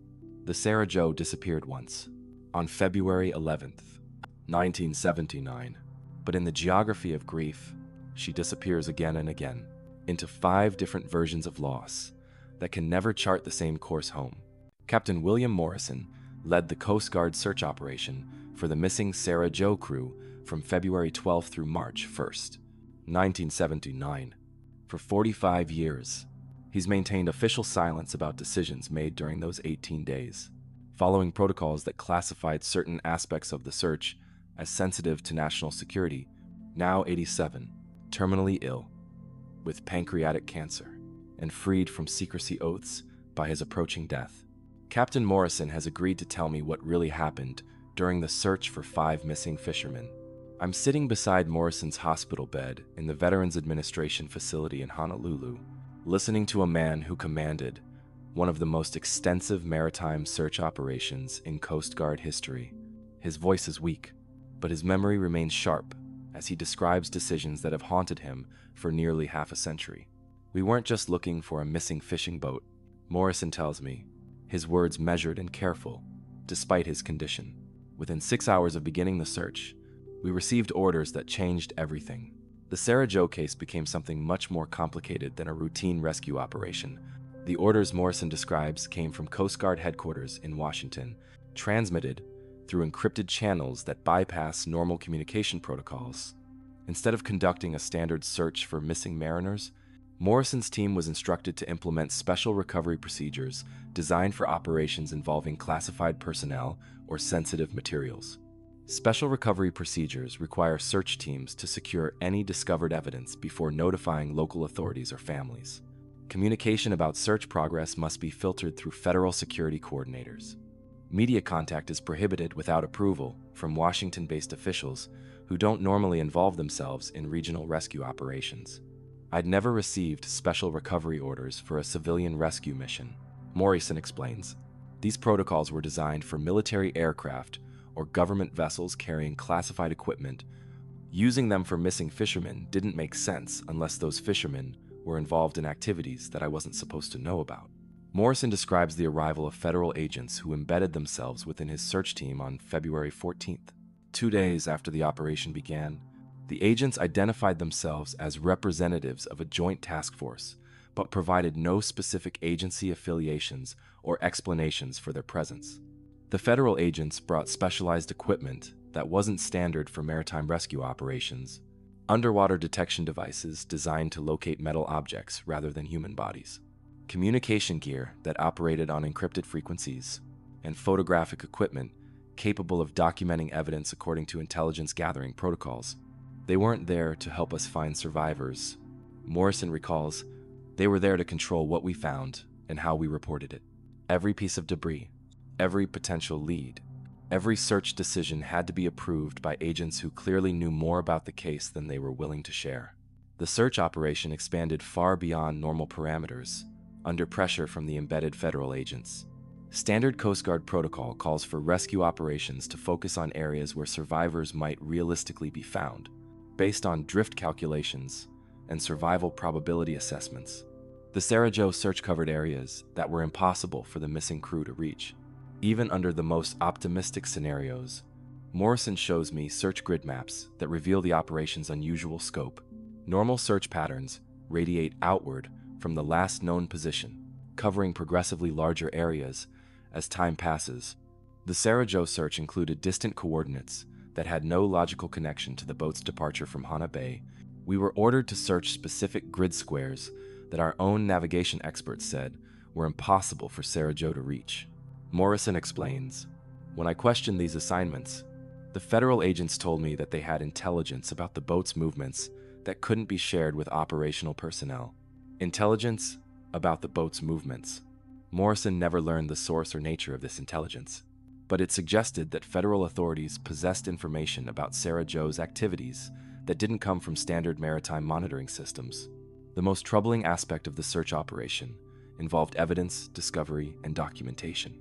On February 21st, Morrison's team located debris that appeared to come from Sarah Jo, life preservers, a cooler, and fishing equipment bearing the boat's registration numbers. Standard protocol required immediate notification of families and media, followed by detailed analysis of the recovered items. Instead, the federal agents classified the debris discovery and transported the evidence to undisclosed facilities for analysis.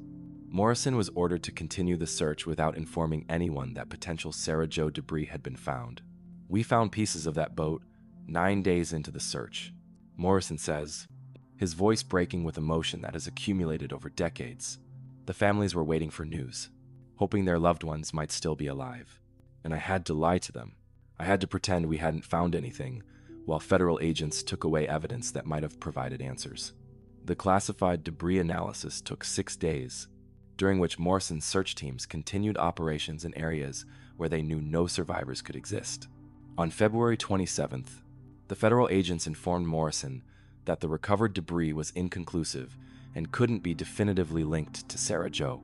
Morrison suspected this conclusion was fabricated to justify continued search operations and ongoing evidence classification. The debris bore Sarah Jo's registration numbers and matched equipment lists provided by the boat's owner, claiming the evidence was inconclusive, served bureaucratic needs rather than investigative accuracy. They were buying time, Morrison explains, time to complete whatever parallel investigation they were conducting, time to secure evidence that might expose activities they couldn't acknowledge publicly. The family's need for answers was secondary to protecting classified operations. The search was officially suspended on March 1st, but Morrison's orders included instructions to maintain passive surveillance of the search area for an additional 60 days. Passive surveillance involved positioning Coast Guard vessels in the region under cover of routine patrols, watching for any additional evidence or unusual activity related to the Sarah Jo case. During the passive surveillance period, Morrison observed unmarked vessels conducting operations in the search area. These vessels deployed underwater equipment and conducted systematic surveys of the ocean floor, activities that suggested they were looking for specific objects rather than general debris. They knew something was down there. Morrison says, "The unmarked boats had sophisticated equipment, professional crews, and detailed knowledge of the search area. They weren't treasure hunters or civilian researchers. They were government contractors, looking for something that the official search operation hadn't been allowed to find." Morrison's confession explains why the Coast Guard files contain missing pages and classified sections. The official search operation was designed to provide public accountability while concealing parallel investigations that served different purposes. Morrison's team conducted the visible rescue effort, while federal agents pursued classified objectives. The psychological burden of maintaining these secrets has tormented Morrison throughout his Coast Guard career and retirement. He participated in dozens of rescue operations over 30 years of service. But the Sarah Jo case remained uniquely troubling because it required him to prioritize national security over maritime safety. "I became a Coast Guard officer to save lives," Morrison tells me. "The Sarah Jo operation forced me to choose between following orders and serving families who deserved the truth. I followed orders, and I've regretted that choice every day since." Morrison's decision to break his silence represents more than deathbed confession. It reflects his understanding that classified aspects of the Sarah Jo case have prevented proper investigation and denied closure to grieving families. His revelation about evidence, discovery, and concealment provides new direction for understanding what happened to 5 missing fishermen. The debris that Morrison's team found in February 1979 was never returned to the families or included in public investigation records. It disappeared into federal evidence facilities, where it remains classified 45 years later. This evidence might contain answers about Sarah Jo's fate, but it exists in bureaucratic limbo that prioritizes secrecy over truth. Dr.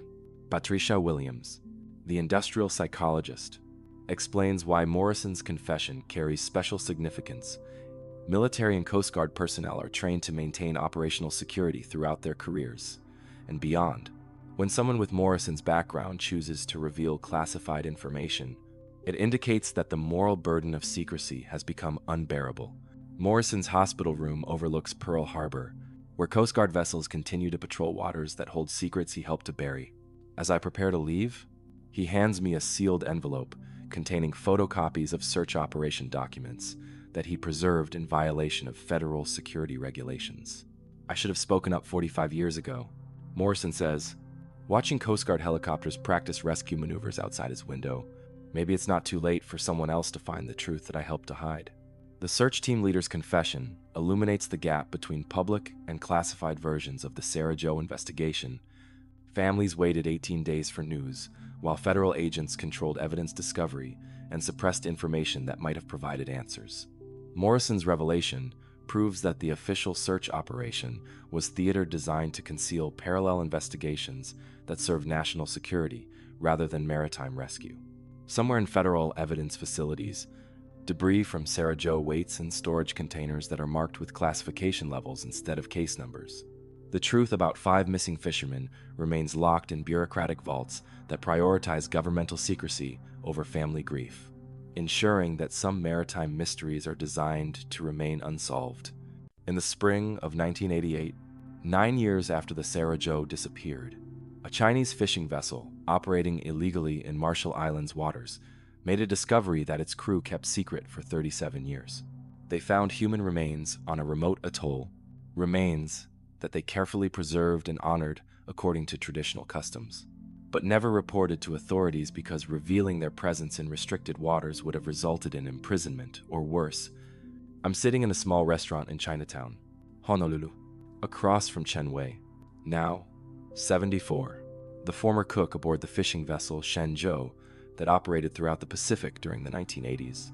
Chen has agreed to speak with me through his grandson, who serves as translator about discoveries his crew made that were never officially documented. We were not supposed to be in those waters. Chen tells me through his grandson's translation, Marshall Islands had fishing restrictions, but the company needed to catch enough fish to make the voyage profitable. We operated at night, without lights, hoping to avoid patrol boats. The Shenzhou was a 90-foot commercial fishing vessel based in Taiwan, one of hundreds of boats that operated in legal gray areas throughout the Pacific during the Cold War era. These vessels often fished in territorial waters without proper permits, relying on the vastness of the ocean and limited enforcement capabilities to avoid detection.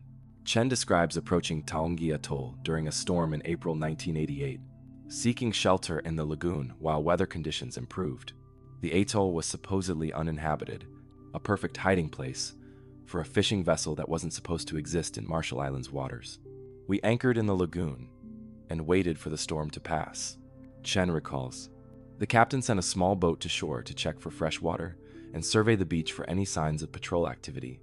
What the shore party found changed everything. The shore party discovered human skeletal remains partially buried in sand near the high tide line, bones that appeared to have been there for several years. More disturbing was the evidence that someone had been caring for these remains, arranging them according to what appeared to be Western burial customs and protecting them from scavenging animals. Chen shows me photographs that he took of the discovery, images preserved for 37 years, in a plastic bag hidden beneath the floorboards of his Honolulu apartment. The black and white pictures show human bones arranged in anatomical position, covered with what appears to be traditional Pacific Islander burial cloth, and surrounded by personal items that suggested American origin. The bones were not scattered like natural death. Chen explains, someone had buried this person properly, with respect and ceremony. We found clothing, shoes, personal effects that indicated the deceased was American or European, not Pacific Islander. Among the personal effects were items that Chen's crew recognized as belonging to recreational fishermen, waterproof watches, fishing tackle, and fragments of clothing made from materials commonly used in American sportswear. Most significantly, They found a waterproof pouch containing identification documents that were still partially legible. Chen preserved these documents, along with his photographs, materials that he shows me, with the solemnity of someone who has carried important secrets for decades. The documents include fragments of a Hawaiian fishing license, parts of a boat registration form, and pieces of what appears to be a maritime insurance card. The fishing license fragment shows the partial name Scott Moe with an expiration date of February 1980. The boat registration includes the letters HI, followed by numbers that are too damaged to read completely. The insurance card fragment contains the words Pacific Maritime and what appears to be a policy number. These documents suggest that Chen's crew found the remains of Scott Moorman, one of the 5 missing Sarah Joe fishermen, almost exactly 1 year before the boat itself was discovered on the same atoll by Marshall Islands patrol officers. But Chen's account differs significantly from the official discovery story in crucial details. The bones we found were not alone. Chen says there were signs that other people had been living on the atoll recently. Fresh water containers, fishing equipment, shelter materials that were too new to have been there for years. Chen describes finding evidence of ongoing human habitation on Taongi Atoll, recently used camping equipment, fresh fishing nets, and supply caches that suggested the atoll was being used as a temporary base by individuals who valued isolation and secrecy. The Chinese fishing crew spent 3 days sheltering on Taongi Atoll while storm conditions persisted. During this time, they conducted a thorough exploration of the island and made additional discoveries that convinced them they had stumbled into a situation involving more than accidental death. We found radio equipment, Chen tells me, professional communication devices, not the kind that pleasure fishermen would carry, hidden in caves, protected from weather, still functional. Someone was using this atoll as a communication station.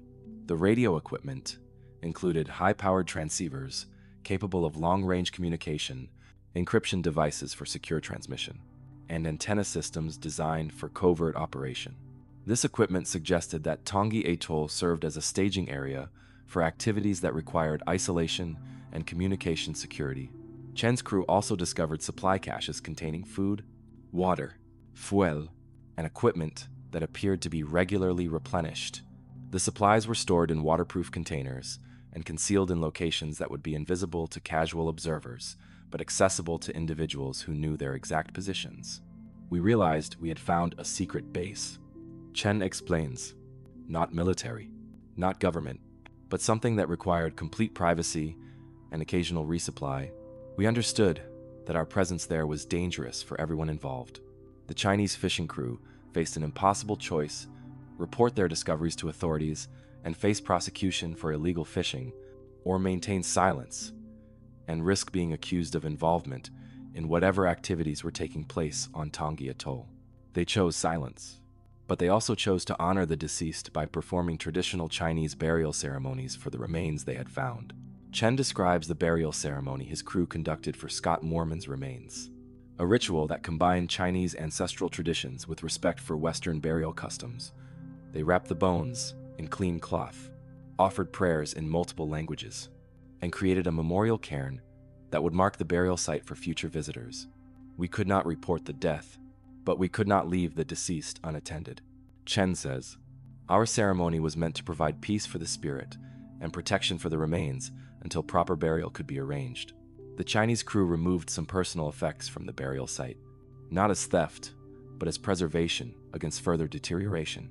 Chen shows me a corroded fishing reel, a waterproof compass, and a pocket knife that his crew recovered from the remains, items that he has maintained as evidence of their discovery after completing their burial ceremony. Chen's crew hastily departed Taongi Atoll without disturbing the radio equipment or supply caches. They understood that their discovery of the secret base created ongoing danger, both for themselves and for whoever was operating the facility. We never fished in Marshall Islands waters again. Chen tells me, the captain decided that some fishing grounds are too dangerous, no matter how many fish they contain. We reported to the company that the area was not profitable and should be avoided. Chen's account explains several anomalies in the official Sarah Joe discovery story. If Scott Moorman's remains were found and properly buried by Chinese fishermen in 1988, why did Marshall Islands authorities discover only scattered bones in the same location 1 year later? Had someone disturbed the burial site, or were different remains discovered during the official investigation? More significantly, Chen's description of the secret base on Tongi Atoll provides context for understanding how Sarah Jo could have reached the remote location in pristine condition. The atoll wasn't uninhabited. It was an active staging area for individuals who possessed the resources and expertise to maintain vessels and preserve evidence across vast Pacific distances. Dr. James Patterson, the maritime historian, reviews Chen's photographs and documents with deep concern. If this account is accurate, it suggests that the Sarah Jo case involved ongoing covert operations that used Tongi Atoll as a base of operations. He says, the Chinese fishing crew accidentally discovered a facility that was never supposed to be found by civilian observers. Chen's decision to finally reveal his crew's discovery reflects his understanding that the truth about Scott Moorman's death deserves acknowledgement, even if that truth raises uncomfortable questions about activities that were taking place in the Central Pacific during the 1980s. I am old now, Chen says. The company is gone, the crew is scattered, and the dangers we feared may no longer exist. But the dead man deserves to have his story told, even if that story reveals secrets that powerful people wanted to keep buried. The foreign fisherman's strange discovery adds another layer to the Sarah Jo mystery, revealing that Tongi Atoll was not the empty speck of coral and sand described in official reports. It was an active facility where Scott Moorman's remains were discovered, honored, and reburied by strangers who risked their own safety to provide dignity for a man who died far from home. Chen's photographs and preserved artifacts represent evidence that was never included in official investigations. Proof that the Sarah Jo case involves more than 5 missing fishermen and 1 mysteriously preserved boat. They document the existence of a secret base that operated in one of the most remote locations on Earth, a facility that may hold answers about what really happened to the crew of Sarah Jo. Steve Goodenow spent 12 years as a private investigator specializing in maritime mysteries, working cases that ranged from insurance fraud to missing persons throughout the Pacific. In 1990, he was hired by Robert Maliachini to investigate the Sarah Jo disappearance and search for evidence that might explain what happened to 5 missing fishermen. 3 months into the investigation, Goodenow abruptly closed his agency, destroyed his files, and moved to the mainland, refusing to discuss the case with anyone. 35 years later, facing his own mortality at age 79, he's finally ready to explain why he stopped looking for the truth. I'm sitting in Goodenow's modest apartment in Portland, Oregon, surrounded by maritime memorabilia and case files from investigations that span 4 decades. Missing from his collection are any documents related to the Sarah Jo case, the investigation that ended his career as a maritime detective and drove him into self-imposed exile from the islands he once called home. I found things that I wasn't supposed to find. Goodenow tells me, his voice carrying the weight of someone who has carried dangerous knowledge for 35 years. Evidence that proved the Sarah Jo case was connected to activities that certain agencies would kill to keep secret. I realized that continuing the investigation would get me murdered. Goodenow's background gave him unique qualifications for investigating maritime mysteries. He served 20 years in the Navy, including assignments with naval intelligence that provided access to classified information systems and investigative techniques. After retirement, he established Pacific Maritime Investigations, specializing in cases that required both maritime expertise and security clearance. Robert Maliachini hired Goodenow in January 1990, 11 years after his brother Ralph's disappearance. The boat builder had finally decided to reveal Sarah Jo's secret modifications and wanted professional investigation of the government connections that he suspected were involved in the case. Robert showed me the construction drawings and the federal agent's business card. Goodenow recalls, I recognized immediately that Sarah Jo wasn't a normal fishing boat. The modifications were consistent with covert operations vessels that I'd encountered during my naval intelligence assignments.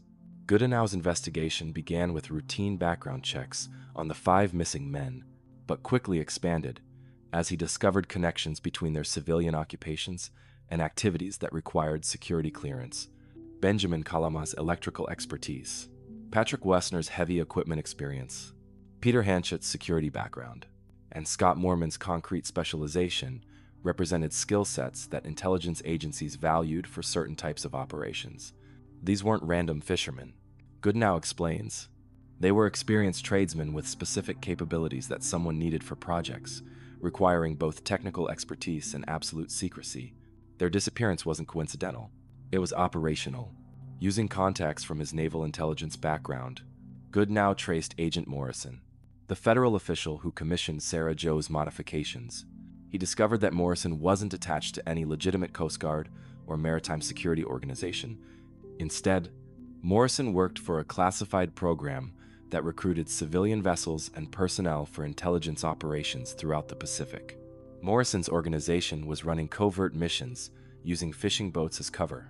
Goodenow tells me they needed local expertise, boats that could operate in Hawaiian waters without attracting attention, and crews who could maintain operational security. The Sarah Joe team fit their requirements perfectly. Goodenow's investigation revealed that the February 11 fishing trip was actually a cover story for a mission that required Sarah Joe's hidden compartments and the crew's combined technical skills.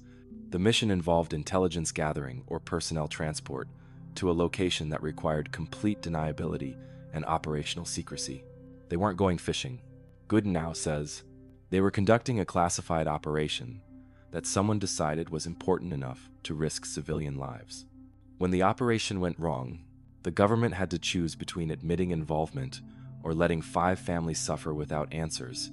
The breakthrough in Goodenow's investigation came when he located a former federal employee who had worked with Agent Morrison's organization during the late 1970s.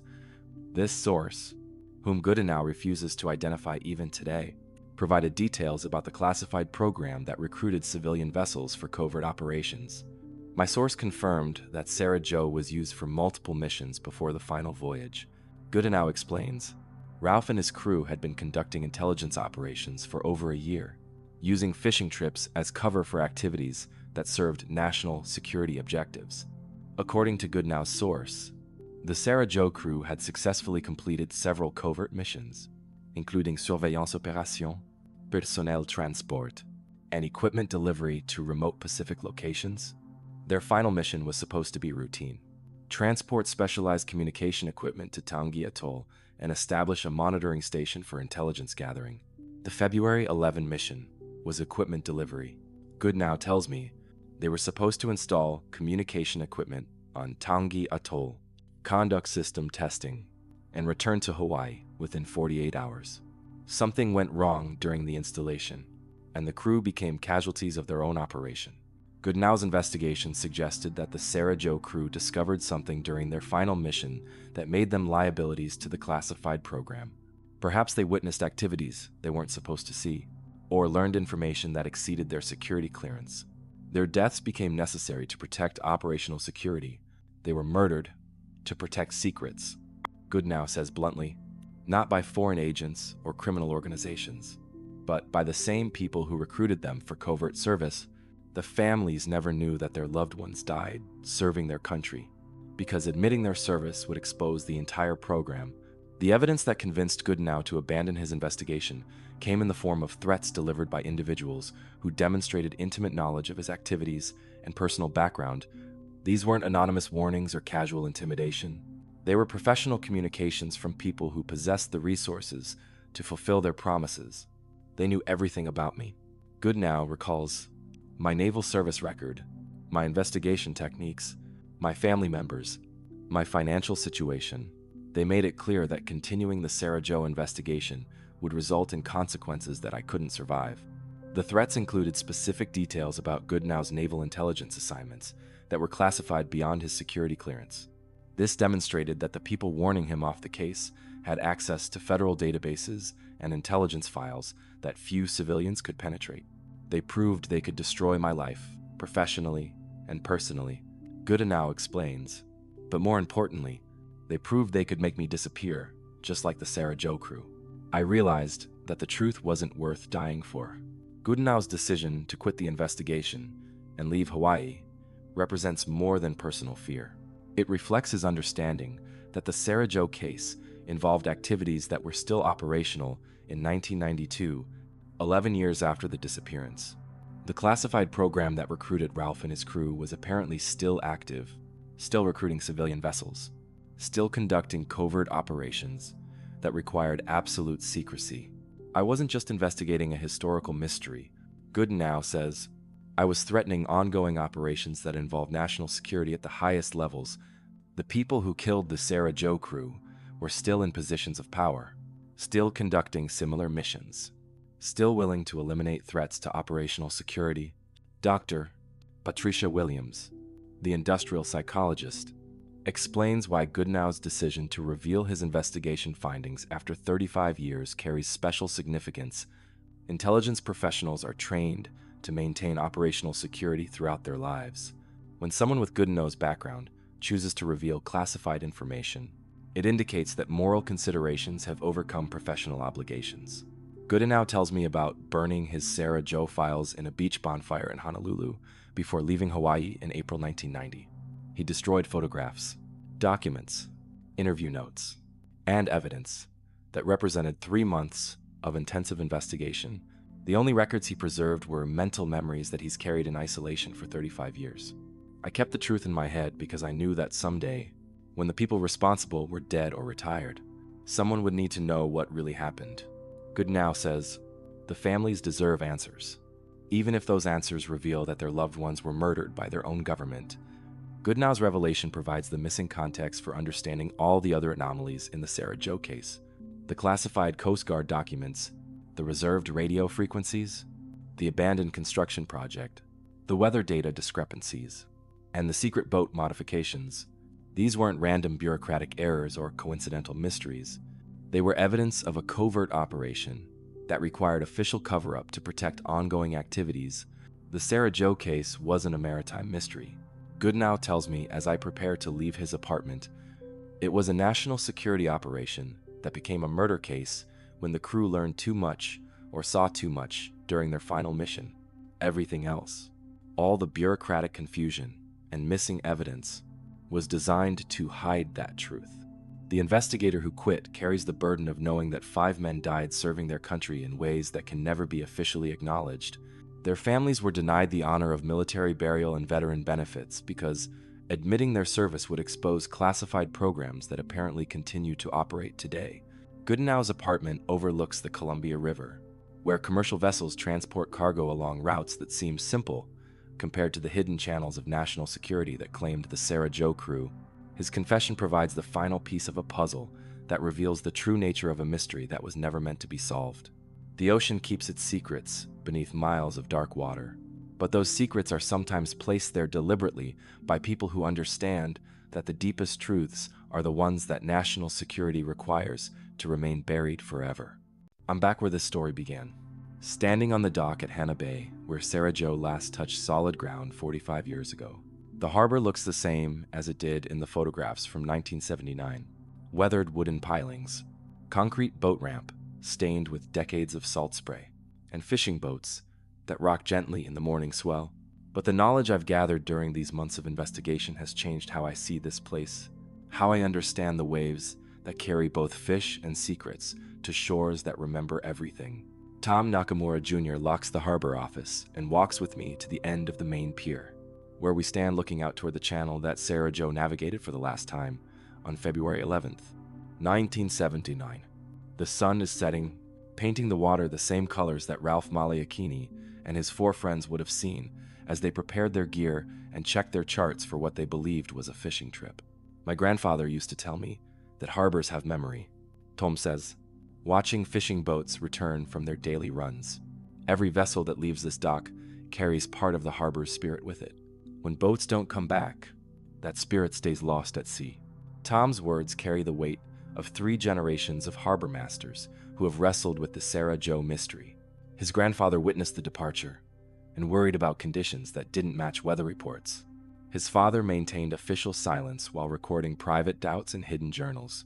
Now Tom inherits not just a job, but the responsibility of preserving truth that official investigations couldn't acknowledge. The fishing boats returning to Hana Bay this evening carry crews who understand that some waters are more dangerous than charts can indicate. These modern fishermen know the story of Sarah Joe, have heard the whispered warnings about government activities, and covert operations that occasionally intrude into civilian maritime space. They fish with the knowledge that the ocean holds more than fish. I think about the 15 sections of evidence I've assembled, each revealing another layer of a mystery that was designed never to be solved. The expired fishing license that still appears in computer databases, the empty grave that honors men who may have been murdered rather than lost, the Coast Guard report with missing pages that documented classified activities, the boat that returned without her crew, preserved by unknown hands across impossible distances, the insurance money that remains unclaimed because accepting death benefits would require acknowledging defeat, the harbor master's logbook that contradicts official weather reports and witness statements, the radio frequencies that remain reserved for voices that stopped broadcasting 45 years ago, the construction crew that abandoned profitable work because they recognized dangers that supervisors couldn't see, the weather station data that describes 3 different atmospheric conditions for the same time and place, the boat builder's secret modifications that transformed a fishing vessel into a platform for covert operations, the 5 families who chose 5 different versions of truth because official explanations failed to provide satisfactory answers, the search team leader who finally confessed to evidence discovery and concealment that served national security rather than maritime rescue, the foreign fishermen who found human remains and secret communication equipment on an atoll that was supposed to be uninhabited, the private investigator who quit when he discovered that the truth was too dangerous for anyone to survive, knowing each piece of evidence points toward the same conclusion. The Sarah Jo crew didn't disappear during a recreational fishing trip. They died during a covert operation that required their technical skills, their local knowledge, and their absolute silence. When the operation went wrong, their deaths became classified information that national security demanded remain secret. Ralph Maliakini, Benjamin Kalama, Scott Moorman, Patrick Wessner, and Peter Hanchett served their country in ways that can never be officially acknowledged. They used their skills as fisherman, electrician, concrete specialist, equipment operator, and security guard to support intelligence operations that required civilian cover and complete deniability. Their families were denied the honor of military burial and veteran benefits because admitting their service would expose classified programs that apparently continue to operate in Pacific waters. The Sarah Jo mystery persists, not because evidence is missing, but because evidence was deliberately concealed to protect ongoing activities that serve national security objectives. Maritime historians tell us that covert operations often require civilian participation, especially in areas where military presence would attract unwanted attention. Fishing boats provide ideal cover for intelligence gathering, personnel transport, and equipment delivery to remote locations where official vessels cannot operate without diplomatic consequences. But maritime folklore reminds us that the ocean extracts prices for deception, that waters disturbed by secret activities become dangerous for everyone who sails them. The Sarah Jo case represents more than 5 missing fishermen. It represents the cost of using civilian mariners for activities that their families and communities can never be told about.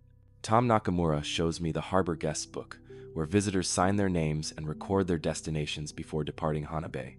The book contains thousands of entries from fishing boats, pleasure craft, and commercial vessels that have used this harbor over the decades.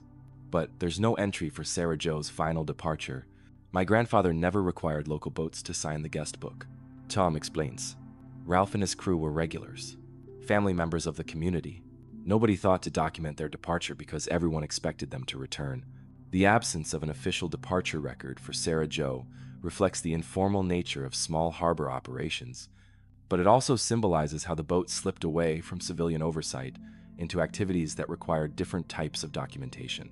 Sarah Jo left Hana Bay as a fishing vessel, but entered classified waters as something else entirely. I watched the last fishing boat secure its lines for the night, its crew unloading their catch under lights that illuminate the same dock where Sarah Jo's crew prepared for their final voyage. These modern fishermen work with GPS navigation, satellite communication, and safety equipment that didn't exist in 1979, but they also work with the knowledge that some areas of the ocean remain off-limits to questions. The Hana fishing community has absorbed the Sarah Jo lesson. Civilian mariners can become involved in activities beyond their understanding, and asking too many questions about government boats or unusual operations can make fishing grounds permanently dangerous. The disappeared crew serves as a warning about the risks of accepting assignments that require more secrecy than fishing trips should involve. Dr. Jennifer Walsh, the maritime historian, explains why the Sarah Joe case has become embedded in Hawaiian fishing folklore.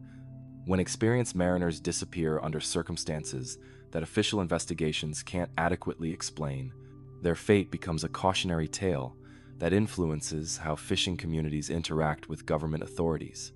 The Sarah Joe story has shaped how Hana Harbor operates today. Harbor masters maintain more detailed departure records. Fishing boat captains are more cautious about accepting unusual charter requests. Construction workers avoid jobs that attract too much federal attention. The community has learned to protect itself by maintaining appropriate distance from activities that require operational security. As darkness settles over Hana Bay, I understand why some maritime mysteries are meant to remain unsolved. The truth about Sarah Joe would expose classified programs that apparently still operate in Pacific waters, still recruit civilian vessels, still require absolute secrecy to protect national security objectives. The families of Ralph Maliakini, Benjamin Kalama, Scott Moorman, Patrick Wessner, and Peter Hanchett will never receive official acknowledgement of their loved one's service or sacrifice. They will continue to live with uncertainty, competing theories, and the knowledge that some questions are too dangerous to answer completely. But they will also live with the understanding that their husbands, fathers, and brothers died, serving their country in ways that required courage beyond normal military service. They volunteered for activities that offered no official recognition, no veteran benefits, no honored burial in national cemeteries. Their patriotism was measured not in public ceremonies, but in private sacrifice. Tom Nakamura locks the harbor gates and prepares to drive home to his family, carrying forward the tradition of harbor masters who keep some knowledge private and some records incomplete. His role requires balancing transparency with discretion, serving his community while respecting the boundaries that national security imposes on civilian operations. The lights of Hana Bay reflect off dark water that has carried thousands of fishing boats to sea and brought most of them safely home. But the harbor remembers the ones that didn't return, especially the crew of Sarah Joe, whose departure marked the beginning of a mystery that was designed never to end. Tonight, when I hear the waves crashing against the harbor breakwater, they're not just moving water against stone. They're carrying voices that stopped speaking 45 years ago, stories that official investigations couldn't tell, and secrets that the ocean was never meant to keep. The maritime mystery that haunts 3 generations isn't really about 5 missing fishermen or 1 disappeared boat. It's about the cost of national security, measured in families who never learned the truth, communities that lost their trust in official explanations, and harbors that remembered departures that were never meant to become arrivals. Maybe tonight, when I hear the waves, they're not just crashing.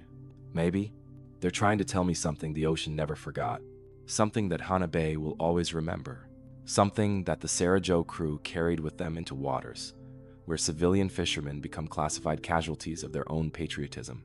3 generations have passed since Sarah Joe left this harbor. 3 generations have wondered what happened to 5 men who went fishing and never came home.